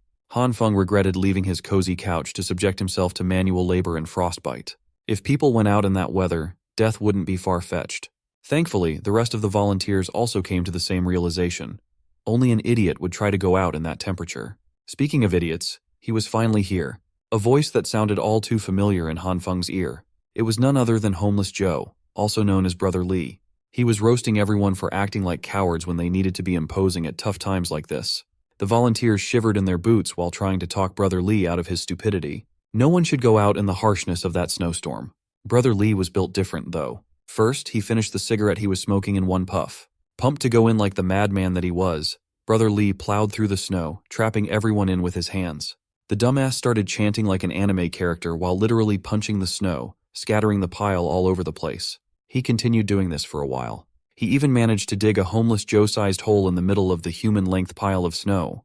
Then came the silence. After a few moments, all the volunteers could hear were garbled pleadings for help coming from under the snow pile. The others had to drag Homeless Joe out of the snow. His face looked purple from the cold and being trapped under the heavy snow. Volunteers finally decided that venturing outside was impossible and closed the gate. Han Feng ran up to Brother Lee, trying to make sure that the stupid gangster was all right. He asked everyone to go to the car park first so they could look for the person in charge of attendance. They could always decide what to do next when the snow stopped. With such a severe blizzard rampaging throughout the world, people were no longer in a situation where the problem could be solved with manpower. In the building's car park, it seemed like the atmosphere was a little more comfortable on account of it being underground. Mr. Jiang, the de facto leader, was surrounded by the owners as always. Upon receiving reports from the lobby, he concurred that the clearing operation should take a pause. Also, from now on, the basement car park will be the designated donation and collection point. Han Feng stayed low-key in the background. This was the first time he had met that guy with the surname Jiang from the group chat. This meant that this was the guy who had spearheaded the establishment of that eventual scam committee. With his kind and well-spoken demeanor, Mr. Jiang would manipulate everyone with politeness and the illusion of support and unity. Mr. Jiang commented about the overwhelming downpour of donations from so many owners. These generous donations would help those who were struggling, and for that, he was grateful. The general vibe in the car park was quite positive. People were feeling good about their selfless acts. It gave them a false sense of unity as they worked on the same goal of survival. Han Feng knew something they didn't, though. They just had to wait and see as the disaster continued to go on for an eternity. They would soon regret giving up their resources. Brother Lee, still shivering from the stunt he tried to pull earlier, decided to head up first and say goodbye to Han Feng. Looking around the car park, Han Feng noticed someone eye-catching. It was that airhead nurse that he had met in the hospital when he broke his leg. She was wearing some type of cute winter onesie while clumsily carrying a stack of boxes. She was clearly struggling to navigate her way through the crowd of people standing around the committee. Given her awkwardness, she eventually bumped into some of the guys standing around. She would have slipped straight to the floor if it hadn't been for Han Feng swooping in to save the day once again. While holding her in her box, he asked if the blushing nurse was okay. When she finally opened her eyes, she expressed her thanks for the save and eventually recognized Han Feng from the hospital. Then she remembered that his leg was supposed to be severely injured. He shouldn't be in the condition to catch falling maidens. Realizing that he acted before thinking about the current situation, Han Feng struggled to think of a way out. He stumbled over his words before getting out that his speed of recovery had always been great since he was young. It was very unconvincing with all the nervous gestures. Fortunately, the nurse was too dense to gather any kind of untruthfulness from his words and actions. She just found his recovery speed to be fantastic. Han Feng offered to help lift her boxes. She declined at first, saying that they were heavy, but our boy insisted. It took a little bit of convincing, but she eventually entrusted the boxes to him. As soon as he got both hands on the supplies, he was flabbergasted by how heavy they actually were. They were unnaturally weighty. Curious, he asked her what was inside. She explained that these were mainly medical supplies that she was donating to those in need. She also acknowledged that it might be a little too heavy, and that she would be fine carrying them to the donation point. Entranced by her beauty and kindness, you could give Han Feng a few more pounds to carry, and he would never complain. Since she claimed to be stronger than most guys, the nurse kept reminding him not to push too hard. When asked if she'd always been strong since she was young, she became a little guarded while answering that there was a reason behind it all. Hearing those cryptic words made Han Feng naturally curious, but she looked uncomfortable telling the story and apologized for bringing it up. It's just that something happened recently that she can't quite explain. Also, they'd been talking and walking for a while now, and she still didn't know his name. Han Feng politely introduced himself in turn. The angelic nurse also dropped her name, Jin Shui. Based on her big smile, it seemed like she really appreciated this unexpected meeting. He was speechless whenever he saw that smile. He would have been in, but Nurse Jin asked what he does, and he truthfully answered that he was unemployed. Talk about fumbling a baddie so close to the finish line, my boy. But thanks to Manhwa logic, an impatient man just happened to pass by, knocking Nurse Jin off balance. Struggling to maintain her balance, she eventually fell on Han Feng. He was the only one she could grab to stabilize. This also led to her soft breasts pressing into Han Feng's arm all of a sudden. Having zero riz, Han Feng just stood there and savored the moment. Nurse Jin immediately pulled away and apologized while Han Feng tried to say that it was no problem. This would have been a perfect first meeting if it hadn't been for Li Hyona rearing her ugly head to approach Han Feng like a sleepless zombie. You could see the effects of hunger and cold taking a toll on her. Like the parasite that she is, the witch immediately pounced on Han Feng, deliberately rubbing her chest against his arm. Grabbing him slowly, she asked who the pink-haired lady was and if she was a friend. Nurse Jin immediately felt awkward and grabbed the boxed supplies away from Han Feng's hands. She just wanted to get her donations logged and not interrupt two friends chatting.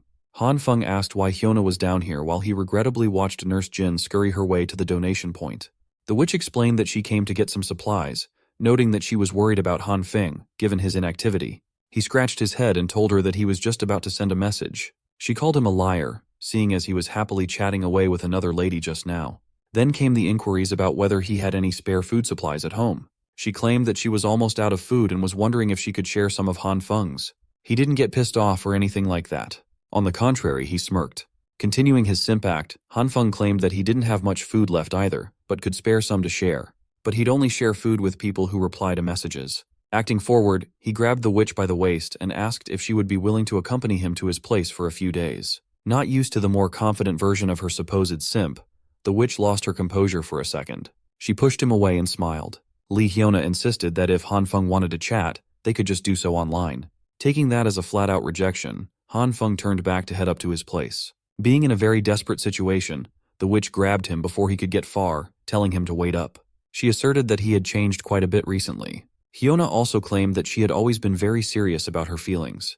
With the most convincing puppy eyes imaginable, Hyuna professed that she didn't want people to think that she was just with Han Feng for his money. So, she's going to need a little more time for something more serious. Han Feng looked at her act with a blush on his face. Thankfully, he checked himself immediately. If he hadn't already died once by her hands, he would have believed those words. But right now he just wanted to tear her ugly mask off. The thing is, he still hadn't found out who the man behind the witch was. Thinking about it now, why would he even go look for the guy when he could just act and proceed like he did in his previous life, until Hyona naturally brought the man over. This time he'll be more prepared. Sure, they have a steel bat, but Han Feng has a sniper rifle. Realizing this, he decided not to rock the boat too much and joked that he was just teasing her. Now, the witch was feeling a little ashamed of putting on another acting masterclass for a joke. Still, Han Feng asserted that he would wait for her message so he could deliver some food supplies the next day. With this, they finally bade each other goodbye. She even told him to hit her up if there was anything he wanted to talk about. As the witch exited the car park, an evil smile crept up at the corners of her vile mouth. Unbeknownst to her, Han Feng wasn't the one being played this time around. He really liked tormenting her on the low-key. 2 days passed without Han Feng contacting the witch. This turned into Li Hyona blowing up his phone with angry text messages about the delivery of the promised supplies. Han Feng was just letting all the salty messages pile in while he ate a piping hot steak meal paired with some fizzy drink. How good would it be to eat some good food while tormenting a witch who killed you in the previous life? Finally, figuring out the method to make some blissfully delicious meat was a game changer. The cold weather outside was perfect for such nice and warm food inside. While everyone was miserable in the cold, this guy was actually sweating it out in his bathrobe. Absolute Chad. He hadn't been just lounging around these past few days either. He conducted numerous experiments that allowed him to confirm 2 important things. First, his meat could not be expanded limitlessly. Second, just like soybeans, meat could be reproduced without a limit. His experiments had already yielded pounds and pounds of it. For every full stalk of beans sprouted, he would use half to grow more beans and eat the other half. He could freely apply the same principle to meat. Under the red and green light, half a steak and a handful of soybeans could produce a whole piece of steak. Exploiting the same process over and over would yield an unlimited amount of steak. After conducting numerous tests to put this hypothesis to the test, he concluded that he wouldn't have to worry about eating good food in the future. Some TV stations were still sending out reporters to chronicle the unprecedented snowstorm on its 19th day. It was August 2nd now, and even the picturesque islands of the Maldives near the equator had reached average temperatures of -42 degrees. The entire island had been engulfed by ice and snow. Even the ocean was freezing at a speed observable to the naked eye. It was unreal. According to expert readings, the ice layer had reached 55 centimeters deep. Similar situations could be observed in other countries near the equator, the supposed warm territories. Watching through his massive entertainment center, Han Feng scoffed at the news coverage. In reality, the situation in the outside world was far worse than the media's portrayal. He was peacefully sipping on his daily red wine when a sudden noise from outside sent a shock to his system. Han Feng hurriedly made his way to the window and opened the curtains. He could see a building engulfed in fire from a distance.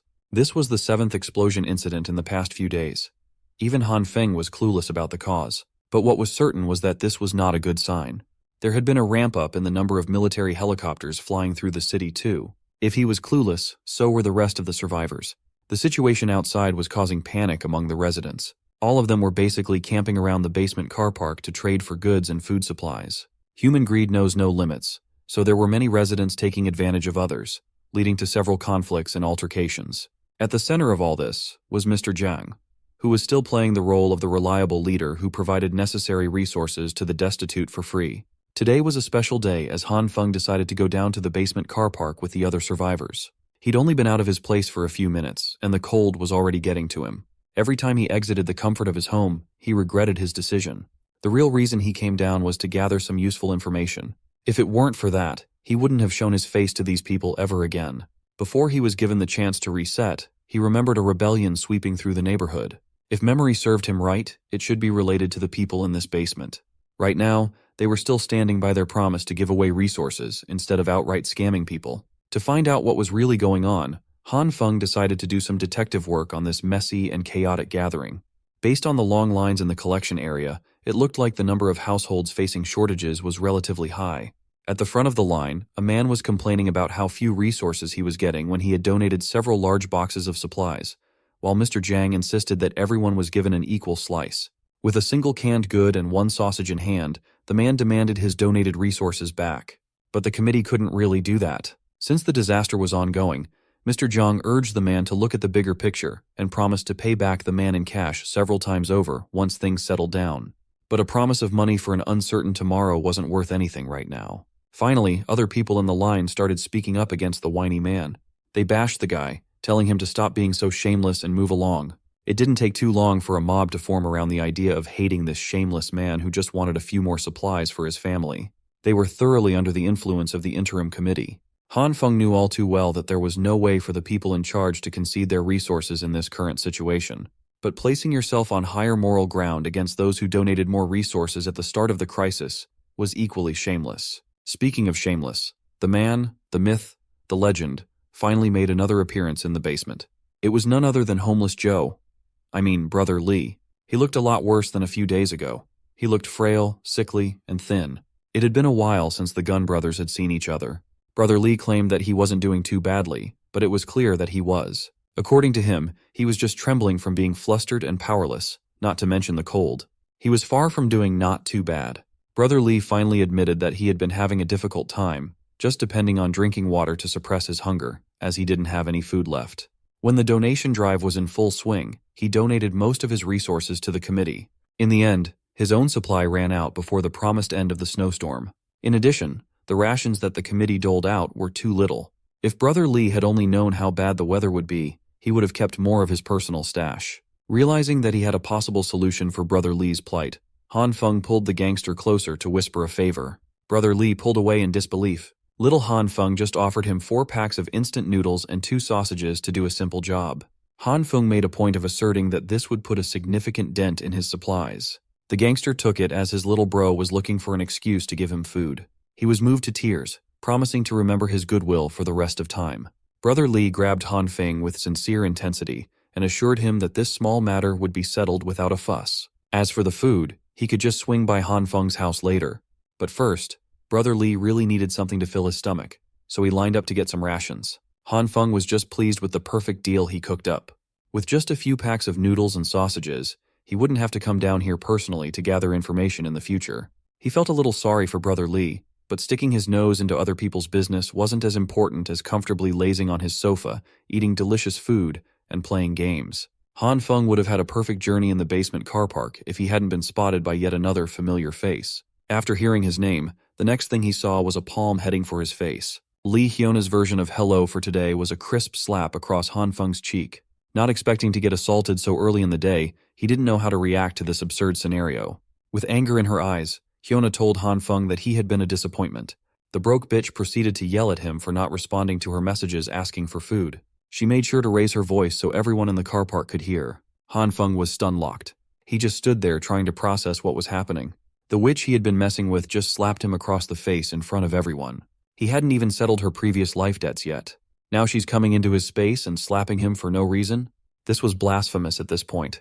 With his anger rising at an alarming rate, he reckoned that Lee Hyona still saw him as that pathetic wimp, easy to bully. He remained silent for a few moments as she berated him for not responding. She called him deaf and mute, and demanded an answer to her questions. Han Feng took a deep breath, the cold smoking up the air. Then he proceeded to put on another act, sincerely apologizing to Hyuna. He explained that his supplies were stolen. He had placed the food he was about to deliver outside his door for a quick second to get his keys, but the boxes of supplies were gone by the time he returned. Han Feng claimed that he tried to look for the culprit, but hadn't found any clues at all. At this point, she looked like a crackhead desperate for her next hit as she asked him if he still had some resources left tucked away. He answered that he didn't have much, only enough to last him a few days if rationed to 1 meal a day. Hearing that he still had some food left, Hyona's unhinged face lit up with a blushing smile. She was back to her sweet girl act, and the transition was flawless. But when she asked Han Feng to split half of his food and just eat 1 meal every 2 days so they could both get through the disaster together, she looked unhinged. Han Feng could barely stand how shameless this woman could be. To be capable of saying such selfish words without batting an eye was terrifying. Well, in her eyes, this man was still just a tool to use when needed and nothing more. Letting her continue thinking that way, Han Feng smiled and lovingly concurred with the plan. He acted like a man who would stand by his promises and split his supplies equally with some girl. She even demanded to get the food now, but he scheduled the delivery for the night, insisting that he had some packing to do. She teased him that she'd be waiting for the message tonight. Heading back first, Hyuna wished him well and hoped he wouldn't catch the flu going around. Han Feng bade her farewell as well, a sinister plan already brewing in his petty mind. As early as 8 in the evening, Lee Hyuna was already badgering Han Feng for the food. She grew so impatient that she even went to the lobby near his room at around 9:30. She was shivering in the halls, alone, cold, and miserable. Han Feng was back to his favorite hobby, hooking Hyuna with bait, then completely ghosting her with texts and calls.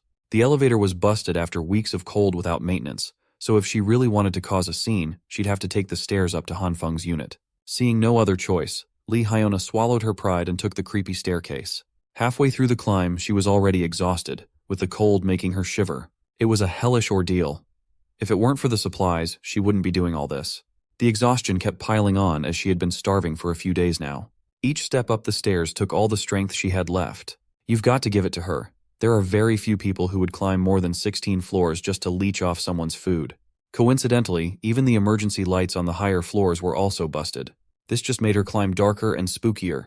Upon hearing what she perceived as some kind of eerie sound, Lee Hyona anxiously asked who was there.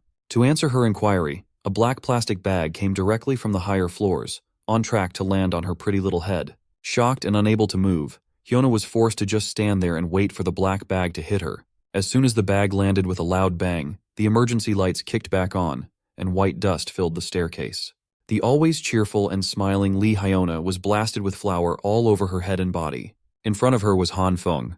He claimed that he fell asleep and immediately came running down with the supplies when he saw her messages. When the light turned off, he accidentally dropped the bag of flour, leading to this situation. Wiping off the flour and plastic from her hair and coat, Hyona felt disgusting as hints of her real nasty personality peeked through the mask. Han Feng was quite pleased with this sight. He had specially prepared this mean-spirited prank for her, and it wasn't done yet. He lifted another plastic bag, telling the witch that he packed up his remaining resources for her. Upon inspection, she noticed that most of the food and produce were already moldy. It looked more like trash than edible food. Playing the fool, Han Feng scratched the back of his head and claimed that he worked extra hard to keep these leftovers in stock. There was even rotting meat mixed in there. Then he expertly pivoted to acting offended, grabbing the plastic bag and telling her to give it back if she didn't like it. Afraid of starving for another day, the witch hurriedly grabbed the bag away, claiming that she wanted it. Han Feng looked at her carefully from head to toe. He scoffed at himself. In front of him was the so-called goddess he had been pursuing with all his might before. Right now she looked like a homeless crackhead stuck outside on a winter night. She was rummaging through the trash bag and trying to find something edible in the moldy pile. She even greedily grabbed the remaining bag of flour from Han Feng's hand. Lee Hyona was celebrating even half a bag of flour, not minding that she got blasted by the white stuff just minutes ago. She then took off without saying thank you or goodbye, but Han Feng didn't mind.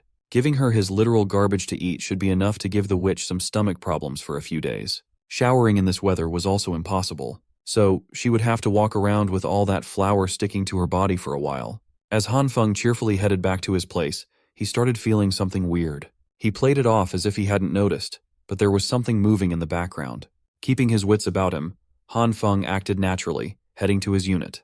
He exited the stairwell and walked like everything was normal. A shadow of a figure followed his footsteps a few seconds later. It was definitely a person, judging from the snow boots they were wearing.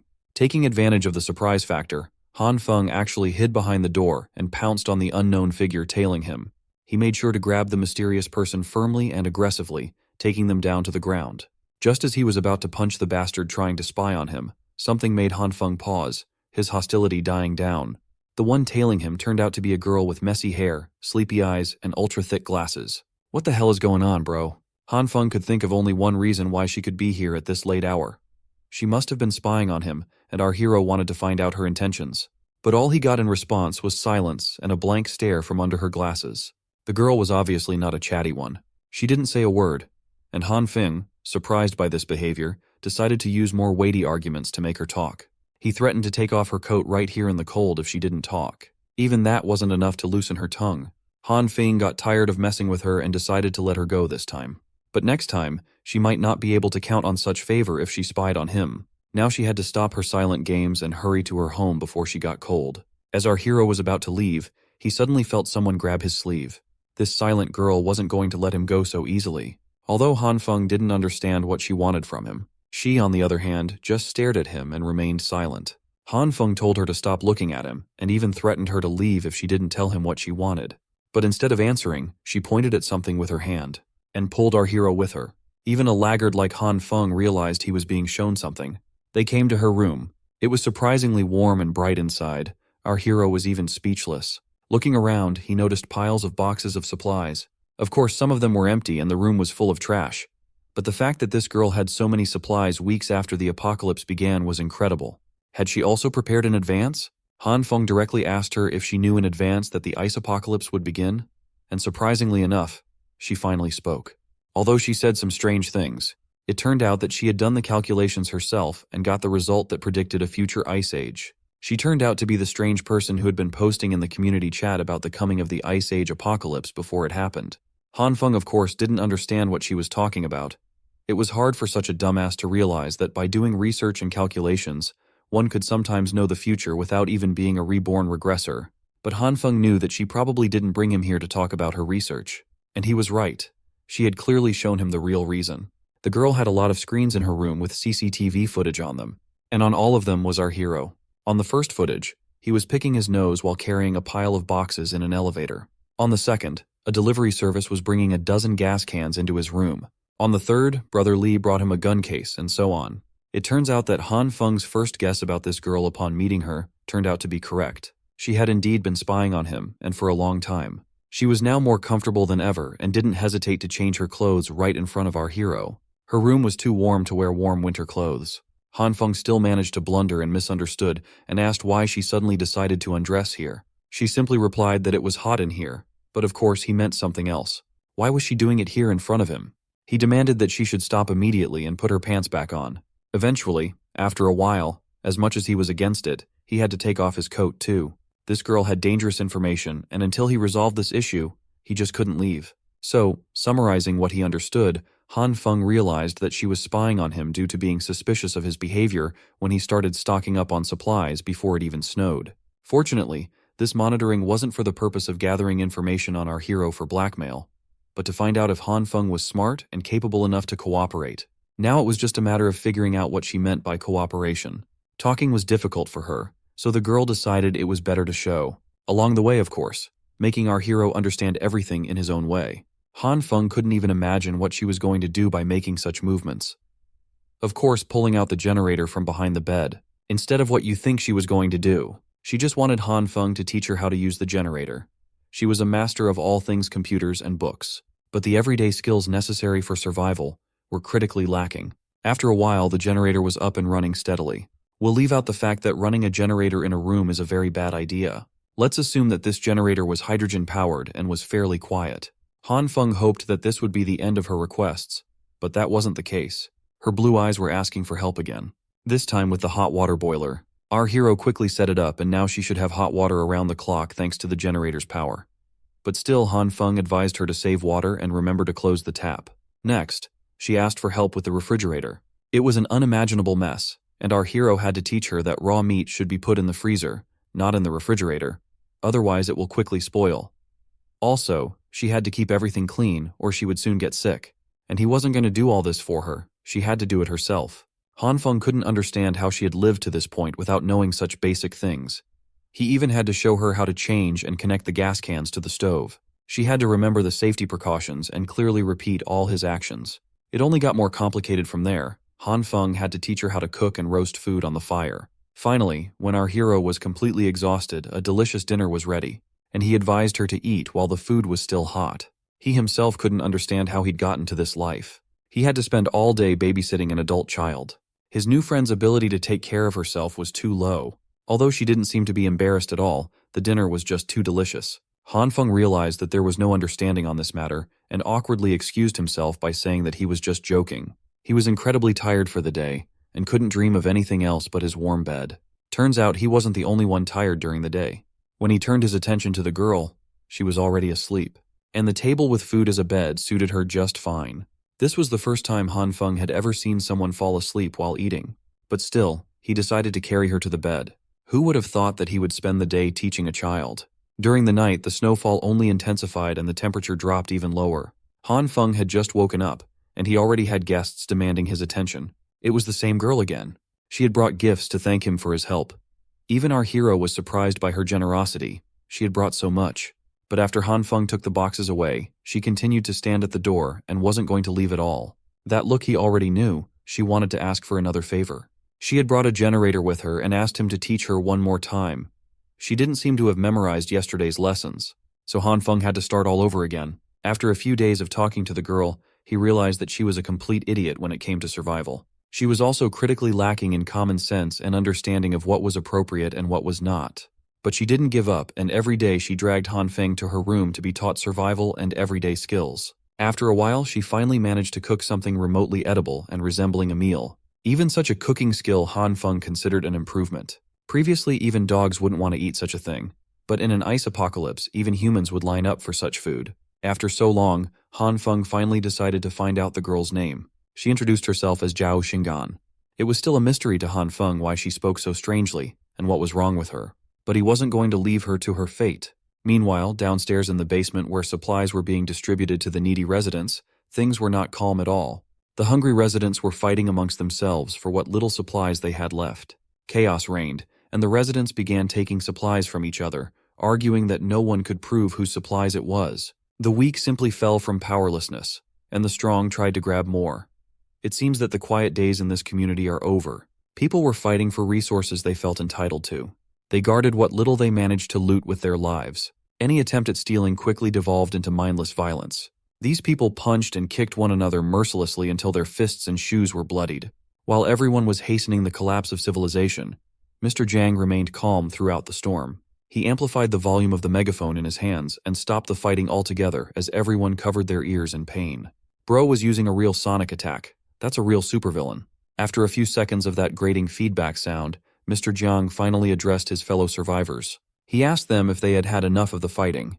He picked up one of the badly beaten men and explained that just because of these few remaining resources, they were risking death. Wasn't that the definition of ridiculous? But the masses were still angry.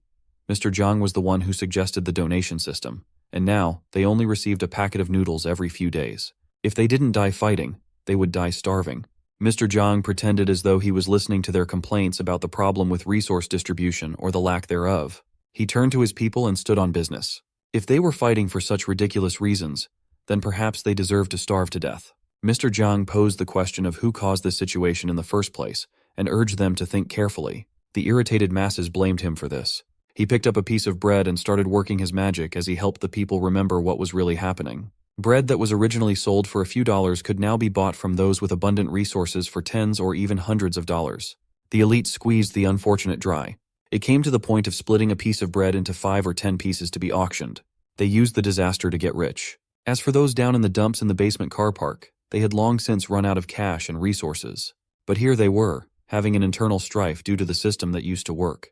They were killing one another while the elites, who had plenty of supplies, hoarded their treasures without donating to the common good. They were the ones who raised the prices with malice. And yet here were the poor, starving, and fighting to the death. Mr. Jiang asked if that was fair. Feeling that he now had the masses gobbling up his words, Mr. Jiang urged everyone to stop what they were doing and stand united to take back the resources that belonged to everyone. These hungry and angry citizens started rationalizing what they had just heard, convinced that they were being treated unfairly. Why were the rich the only ones getting all the benefits while the rest of them had to struggle just to stave off starvation and death? Mr. Jiang watched as the pieces of the puzzle fell into place on their own after planting a seed of hatred in the people's minds. The dissatisfaction and anger that the masses felt pointed upwards to the rest of the apartment building's residents. The survivors believed that they were just taking the share that belonged to them. Seeing the bubbling of violence, chaos, and desperation, Mr. Jiang smirked silently.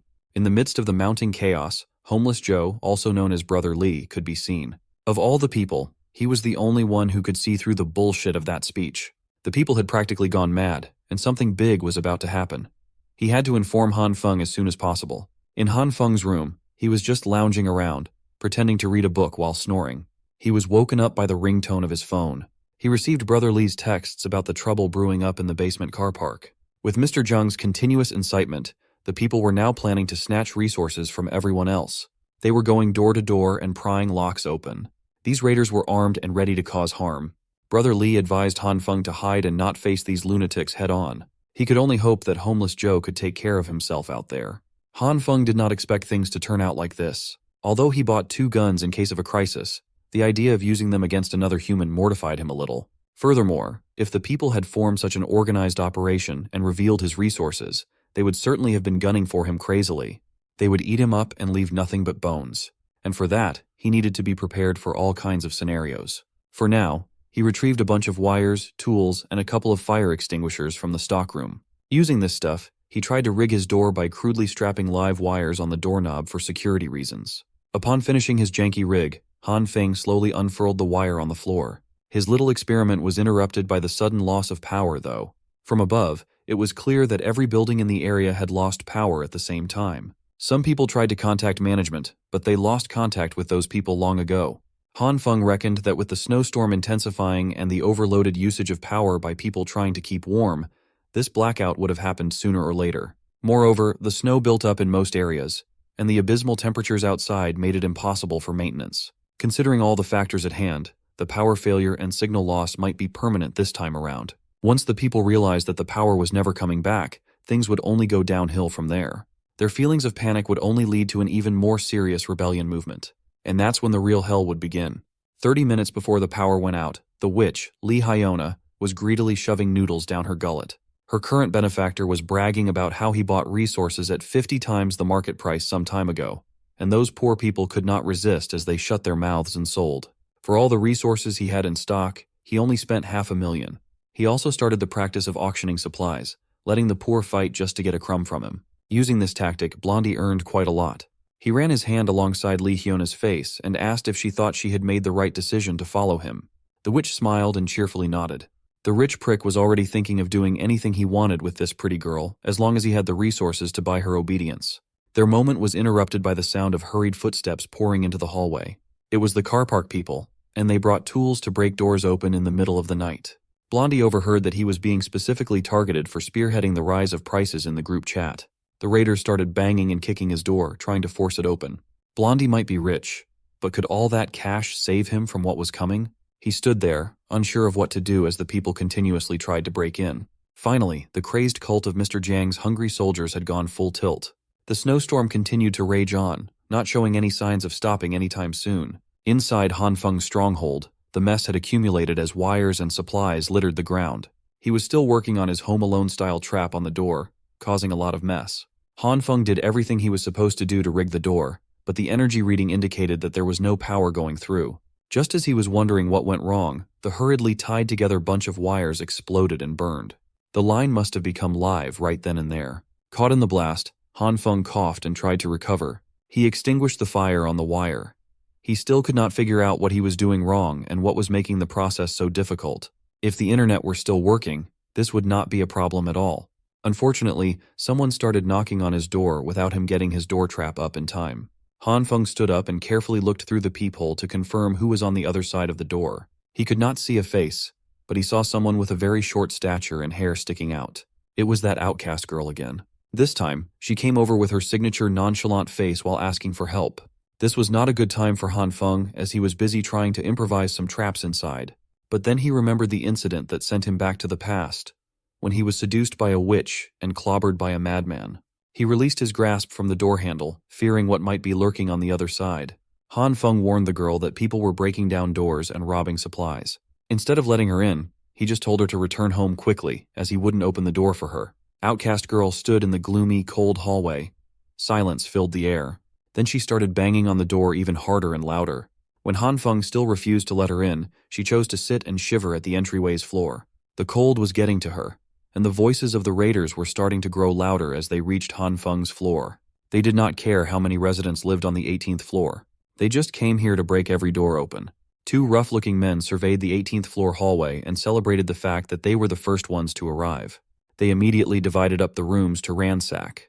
Coincidentally, Han Feng's room was the nearest one. One of the raiders took a crowbar to start working on the door. They introduced themselves as people who delivered resources first to see if anyone was home. Inside, Han Feng had taken the girl and covered her mouth to prevent any noise.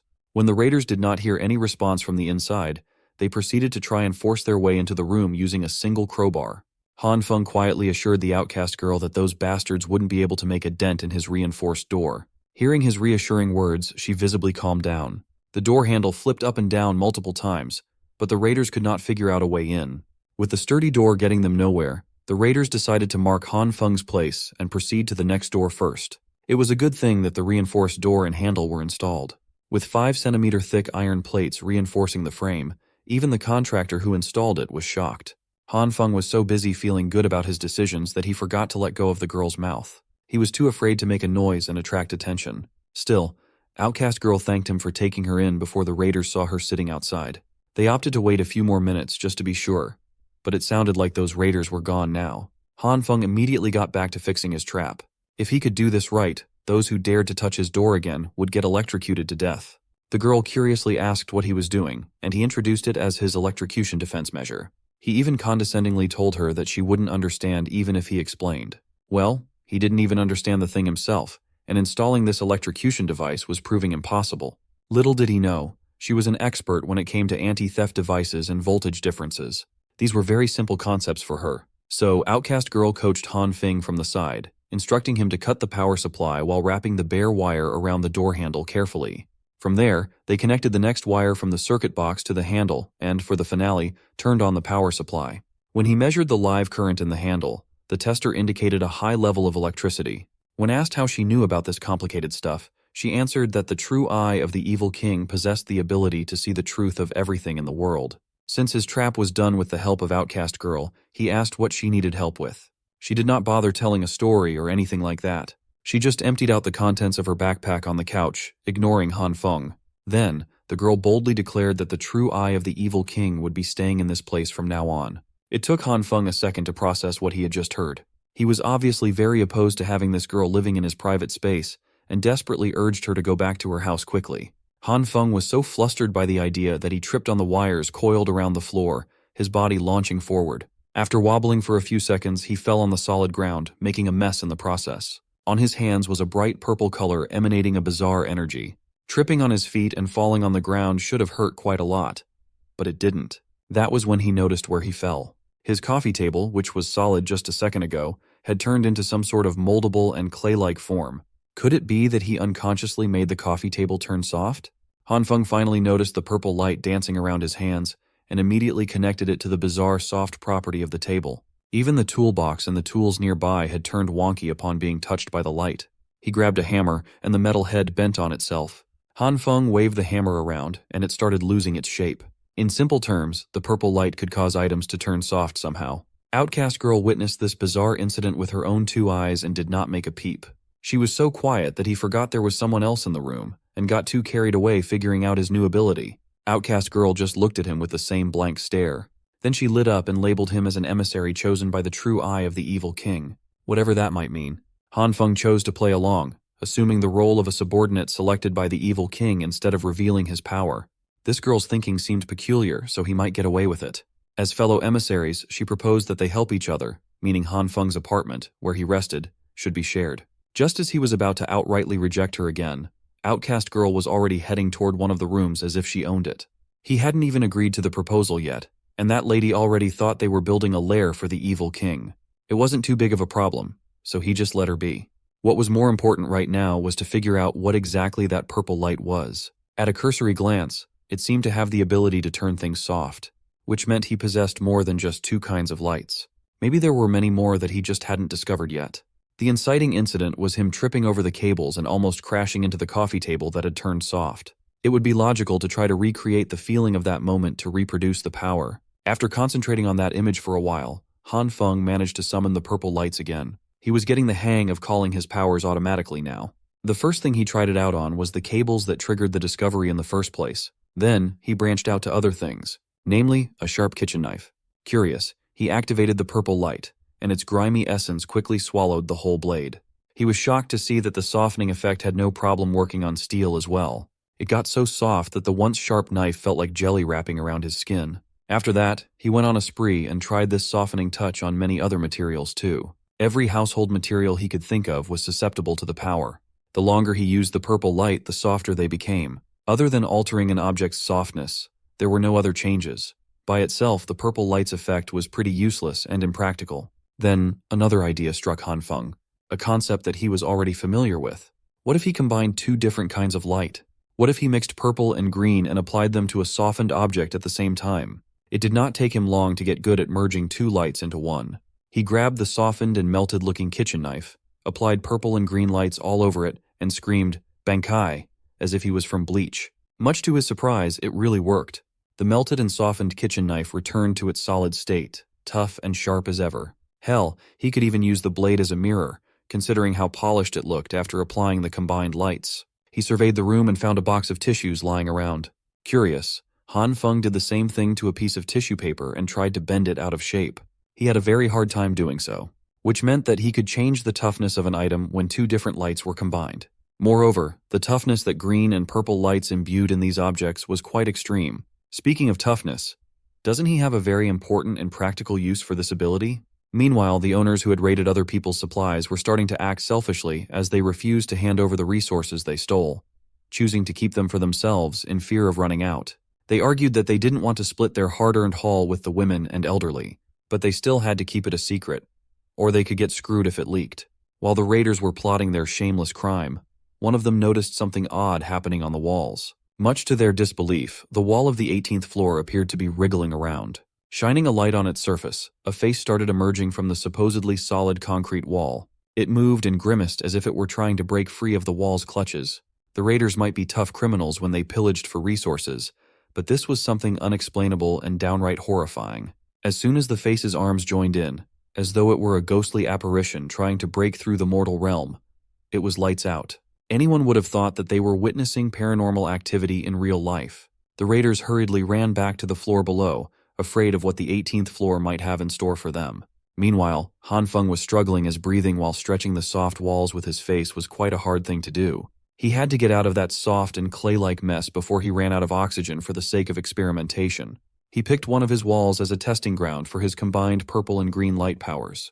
But applying these lights to an entire wall was too strenuous. After a while, he managed to get enormous amounts of light to join and blend with one another. It was an extremely exhausting process, but it gave him an even tougher and sturdier wall than he already had. To test it out, he brought out a sledgehammer for verification. He stood in front of the enhanced wall and lifted the sledgehammer up, determined to check if he had succeeded. With a look of anticipation, he began. Han Feng swung the hammer as hard as he could, and it made solid contact with the wall's surface. He did this multiple times, so many times that he could barely hold the heavy sledgehammer properly. Nevertheless, the exhaustion was worth it, as his enhanced wall proved to be extremely tough. He couldn't even scrape its surface with all his strength. Back in the basement car park, most of the raiders had come back to surrender a few bags of their loot. One man scratched his head as he apologized for only managing to seize a little bit of food while being audited. He seemed on edge, and when someone tapped him on the shoulder, his nerves flared. The guy who tapped him on the shoulder proceeded to take him down to the floor, securing his arms behind his back. This concerned citizen was one of the Jin brothers. He pressed down hard and demanded to know where the rest of the stolen food was hidden. The raider denied hiding the supplies, but Jin Bro clearly saw him carrying 3 big bags before surrendering just one little bag. Even with his arms getting twisted up, he continued to vehemently deny hiding resources. Since it looked like he was not willing to speak with just a little arm twist, perhaps a good beating would squeeze some honesty out of the man. Just as Jin Bro was about to wail at the dishonest raider, someone calmly stopped him with a simple shoulder tap. Much to everyone's surprise, it was the man of the people, Mr. Jiang. Mr. Jiang urged the young man to let the raider go first so they could talk things out if there really was a problem. He heard the case of secretly hiding food that was supposed to be for everyone and wanted to deal with the matter in his own way. Jin Bro finally relented and threw the piece of trash down the ground for Mr. Jiang's sake. When the raider looked up, he saw a helping hand offering its assistance. It belonged to the representative of the basement car park, the benevolent Mr. Jiang. His smile gave the people peace and calm, but there was always something sinister behind that kind face. After a few minutes of talking and convincing, the man finally brought out the rest of the food that he pillaged. Just as previously said, there were 2 more big bags unaccounted for. The man shamefully apologized for being greedy, as he had 5 mouths to feed at home, and the food that was distributed was not nearly enough. Hearing this, Mr. Jiang took his share of today's ration and selflessly handed it over to the man. He respected the rules. People must hand over the things collected to receive rations according to the number of people in a household, but he could sympathize and understand those who were having a hard time living like that. The kind gesture almost made the dishonest raider cry right then and there as he thanked Mr. Jiang from the bottom of his heart. The lying thief, Lao Wang, swore that if Mr. Jiang needed anything in the future, he would be at his service. Turning to the masses lined up in a single file, Mr. Jiang urged them to quickly receive their rations and go back home quickly. The Jin brothers were curious as to how Mr. Jiang got the thief to hand over everything so willingly, and why he gave the guy extra rations from his own share. He insisted that he did not do much and just helped the guy understand a certain principle. Of course, the Jin brothers were curious about this principle. Mr. Jiang explained that in the history of the country, there were multiple times when riots and rebellions occurred due to the clash of benefits between different social classes. However, the nature of these riots was defined as a collective social behavior. If you were not arrested on the spot, you wouldn't be convicted in a court of law. All Mr. Jiang did was inform the man that if he broke the rules, the collective would no longer welcome him. He would become nothing but a common robbing criminal, not to mention the punishment of the law after the disaster passes. That guy would have to face the revenge of the owners he stole from. Those fears compounded and made the decision easy. Uncle Liu watched everything unfold from afar, just a passive observer. He knew that Mr. Jiang deliberately left the fact that within those groups of rioters, there would always be a leader leading the collective's actions. Heroes and even villains will always emerge in troubled times, and he could see that potential in this Jiang kid. As for our MC, he was still busy swinging his sledgehammer on different parts of his house to make sure that they were virtually indestructible. This activity was draining him quite a lot, but at least he has invincible windows now. Now that the entire house has been strengthened and toughness verification is also finished, he can finally chill, right? At that moment, someone started knocking on his door again. This is becoming more and more common. He treated softly on the floor and wondered if it was those resource-stealing neighbors again. Upon arriving at the entryway, he looked through the peephole to see what was up. Much to his surprise, it was none other than Lee Hyuna calling out his name with tears in her eyes while shivering in the cold. This was an extremely familiar scene. She went on about how she couldn't betray the feelings he had towards her. That one can only understand someone's heart during tough times. And only someone who truly loved her would invest in her unconditionally. If he just opened the door, she would gladly open her heart. Han Feng's mind replayed the night he died after being ambushed in his own room. He recalled how this witch and his partner made a dead fool of him. Today this girl was repeating the exact same words she said to him before he died. This means that outside that door, there's a man lying in wait to bash his head in if he fell for the act. Han Feng's first thought, now that his revenge can finally be put into action, was to get the gun and kill this dog couple directly. But he stopped halfway through. Since there was no electricity right now, the enemy hiding in the dark would have the advantage while he was out in the open. If Han Feng can't kill in one shot, then he might lose his life instead. If he used electric shocks, then tricking two people into touching a trap at the same time would be basically impossible. For now, he tried his best to calm down as he turned his generators off. He had one shot at this, and that's even more reason for him not to lose his focus. He needed to calmly analyze the situation. The one posing a higher threat wasn't the witch at the front door, but the man hidden in the dark.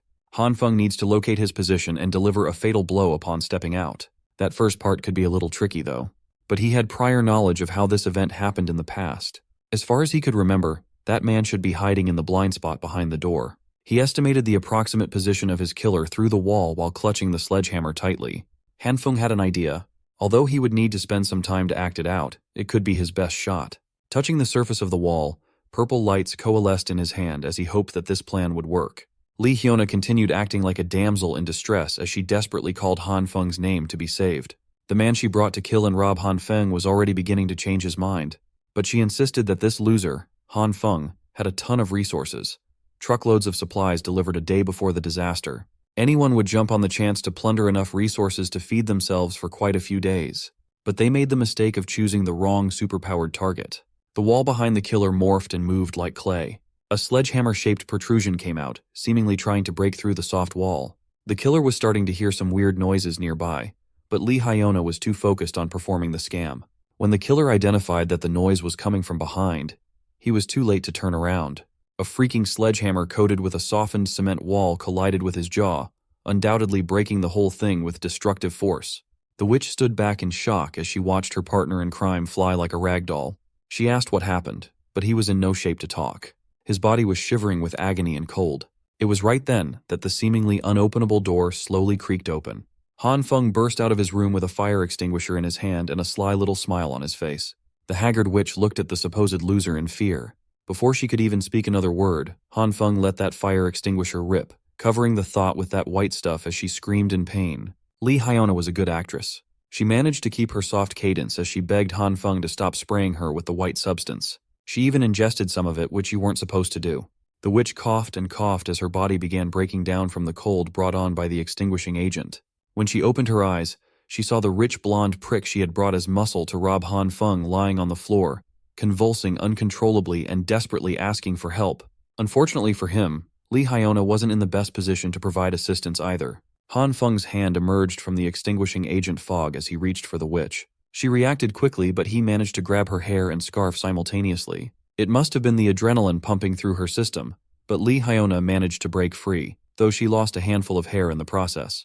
She was one slippery son of a gun. She managed to stand and run out of the way while screaming for help. Han Feng clicked his tongue as the witch escaped far too quickly. The same couldn't be said for the man he had clocked with a sledgehammer, though. He was still struggling to even stand. Fueled by anger and frustration, Han Feng kicked the rich prick in the stomach. Just as he was about to stomp on the man who had killed him in his past life, the blonde prick pleaded for him to wait just a second. This fool started bringing up his dad's name and all that nonsense. He promised that if Han Feng touched him again, bad things would happen. Han Feng responded by delivering another solid punch to the face, goading the spoiled brat about what he was going to do next. Han Feng didn't give a damn who this prick's daddy was. He intended to inflict as much pain as possible and beat the hell out of this brat to his heart's content. Seeing that threats wouldn't work, Blondie tried a more respectful approach. He called Han Feng a brother, asserting that they didn't even have beef with each other, so the beating was totally unjustified. Infuriated by memories of his past life, Han Feng punched the bastard's head to the ground once more. Han Feng mounted his chest and continued raining blows while voicing everything in his heart. This man had treated his life as if it were worthless. He was killed when he was just minding his own business. With his gloves painted with blood and his eyes filled with malice, Han Feng urged the prick to say something. Blondie might have wanted to, but his jaws and mouth were too messed up to form another sentence. Han Feng stood up and grabbed the modified baseball bat lying on the floor. Holding the weapon that had ended his life and started a new one, he looked at the defenseless culprit lying helpless on the ground. The rich prick cried and coughed up blood as he demanded to know why he was being treated this way. Han Feng's temper flared. The man who had killed him without any valid reason now dared to demand one from him. He raised the steel bat, customized with nails, and swung it down on Blondie's face with full force. The sound of skull cracking and blood splattering filled the hallway of the 18th floor. He had finally gotten his revenge. He had killed the man who killed him. Han Feng's blood was pumping, his adrenaline was spent, and he looked at the gruesome sight before him. Realizing the gravity of what he had done, he almost threw up at the gory mess. Luckily, he managed to turn his head to the side and vomit on the ground. Han Feng tried his best to recover his composure when a familiar voice cleared her throat. He turned around and saw Outcast Girl sitting by the door, quietly playing with the man's blood. She must have seen everything transpire and offered to help him with the mess. They took care of the crime scene quickly. She wasn't even fazed by the gore and blood. Han Feng reckoned there was something off about this girl, and it wasn't a good idea to let her stay in his place. He used the excuse of being targeted by more criminals seeking revenge at any moment to convince her to go back home lest she get caught in the crossfire. Sipping her orange juice, she didn't seem bothered by the threat of more intruders at all. Han Feng just really wanted to get her out of there for her own good. But she was adamant about staying in the apartment, and it seemed like nothing could convince her otherwise. He emphasized that the following days would be dangerous, and both of them could die in the process. She resolutely placed her glass of orange juice on the table as if making a stand. Outcast Girl assured him that the evil king's true eye would protect them no matter what. But for now, the evil king's power is depleted, and she needs some sleep. Han Feng was done with this shtick, so he grabbed her arm before she could lock herself in the room. He demanded she stop trying to brush him off with her wannabe, edgy nonsense and listen as they were about to face something very serious. She simply glanced at his tight grip on her shoulder, then looked up. She told him to go on and opened the door to the room. Confused, Han Feng chose to follow her lead and peeked through the door. I don't know what he saw, but it shocked him to his core. Han Feng was speechless. Meanwhile, the basement parking lot was bustling with activity. Some people were loitering around, blocking the way for others who hadn't received their rations yet. Nevertheless, the system worked once more. They were still short on supplies to accommodate everyone, but it seemed peaceful for the most part. Lee Hyona, who had just escaped Han Feng's grasp, lined up with the plebeians to get her share now that she had nowhere else to go and no one to suck up to. She stated her name and apartment number and was given a piece of bread. The witch was still bitter about how everything had gone down the night before. Her wealthy sugar daddy hadn't returned after inexplicably collapsing so suddenly. The only logical explanation was that Han Feng had set a trap in advance, but that only made her more curious about what he had hidden behind that door. Before the commotion, she had seen a light flicker and felt a warm breeze coming from inside. That meant he had some kind of power source. Maybe he hadn't just stockpiled supplies. Maybe he had been prepared for the whole snowstorm in advance. All she felt was bitterness. The sneaky bastard hadn't said a word to her about this impending disaster. He enjoyed the good stuff while she accepted his trash. She wanted to find a way to get a closer look inside Han Feng's place. While she was busy daydreaming and seething, she bumped into another man lined up for rations. The man recognized her, and a mysterious bright light flared right in Lee Hyona's direction.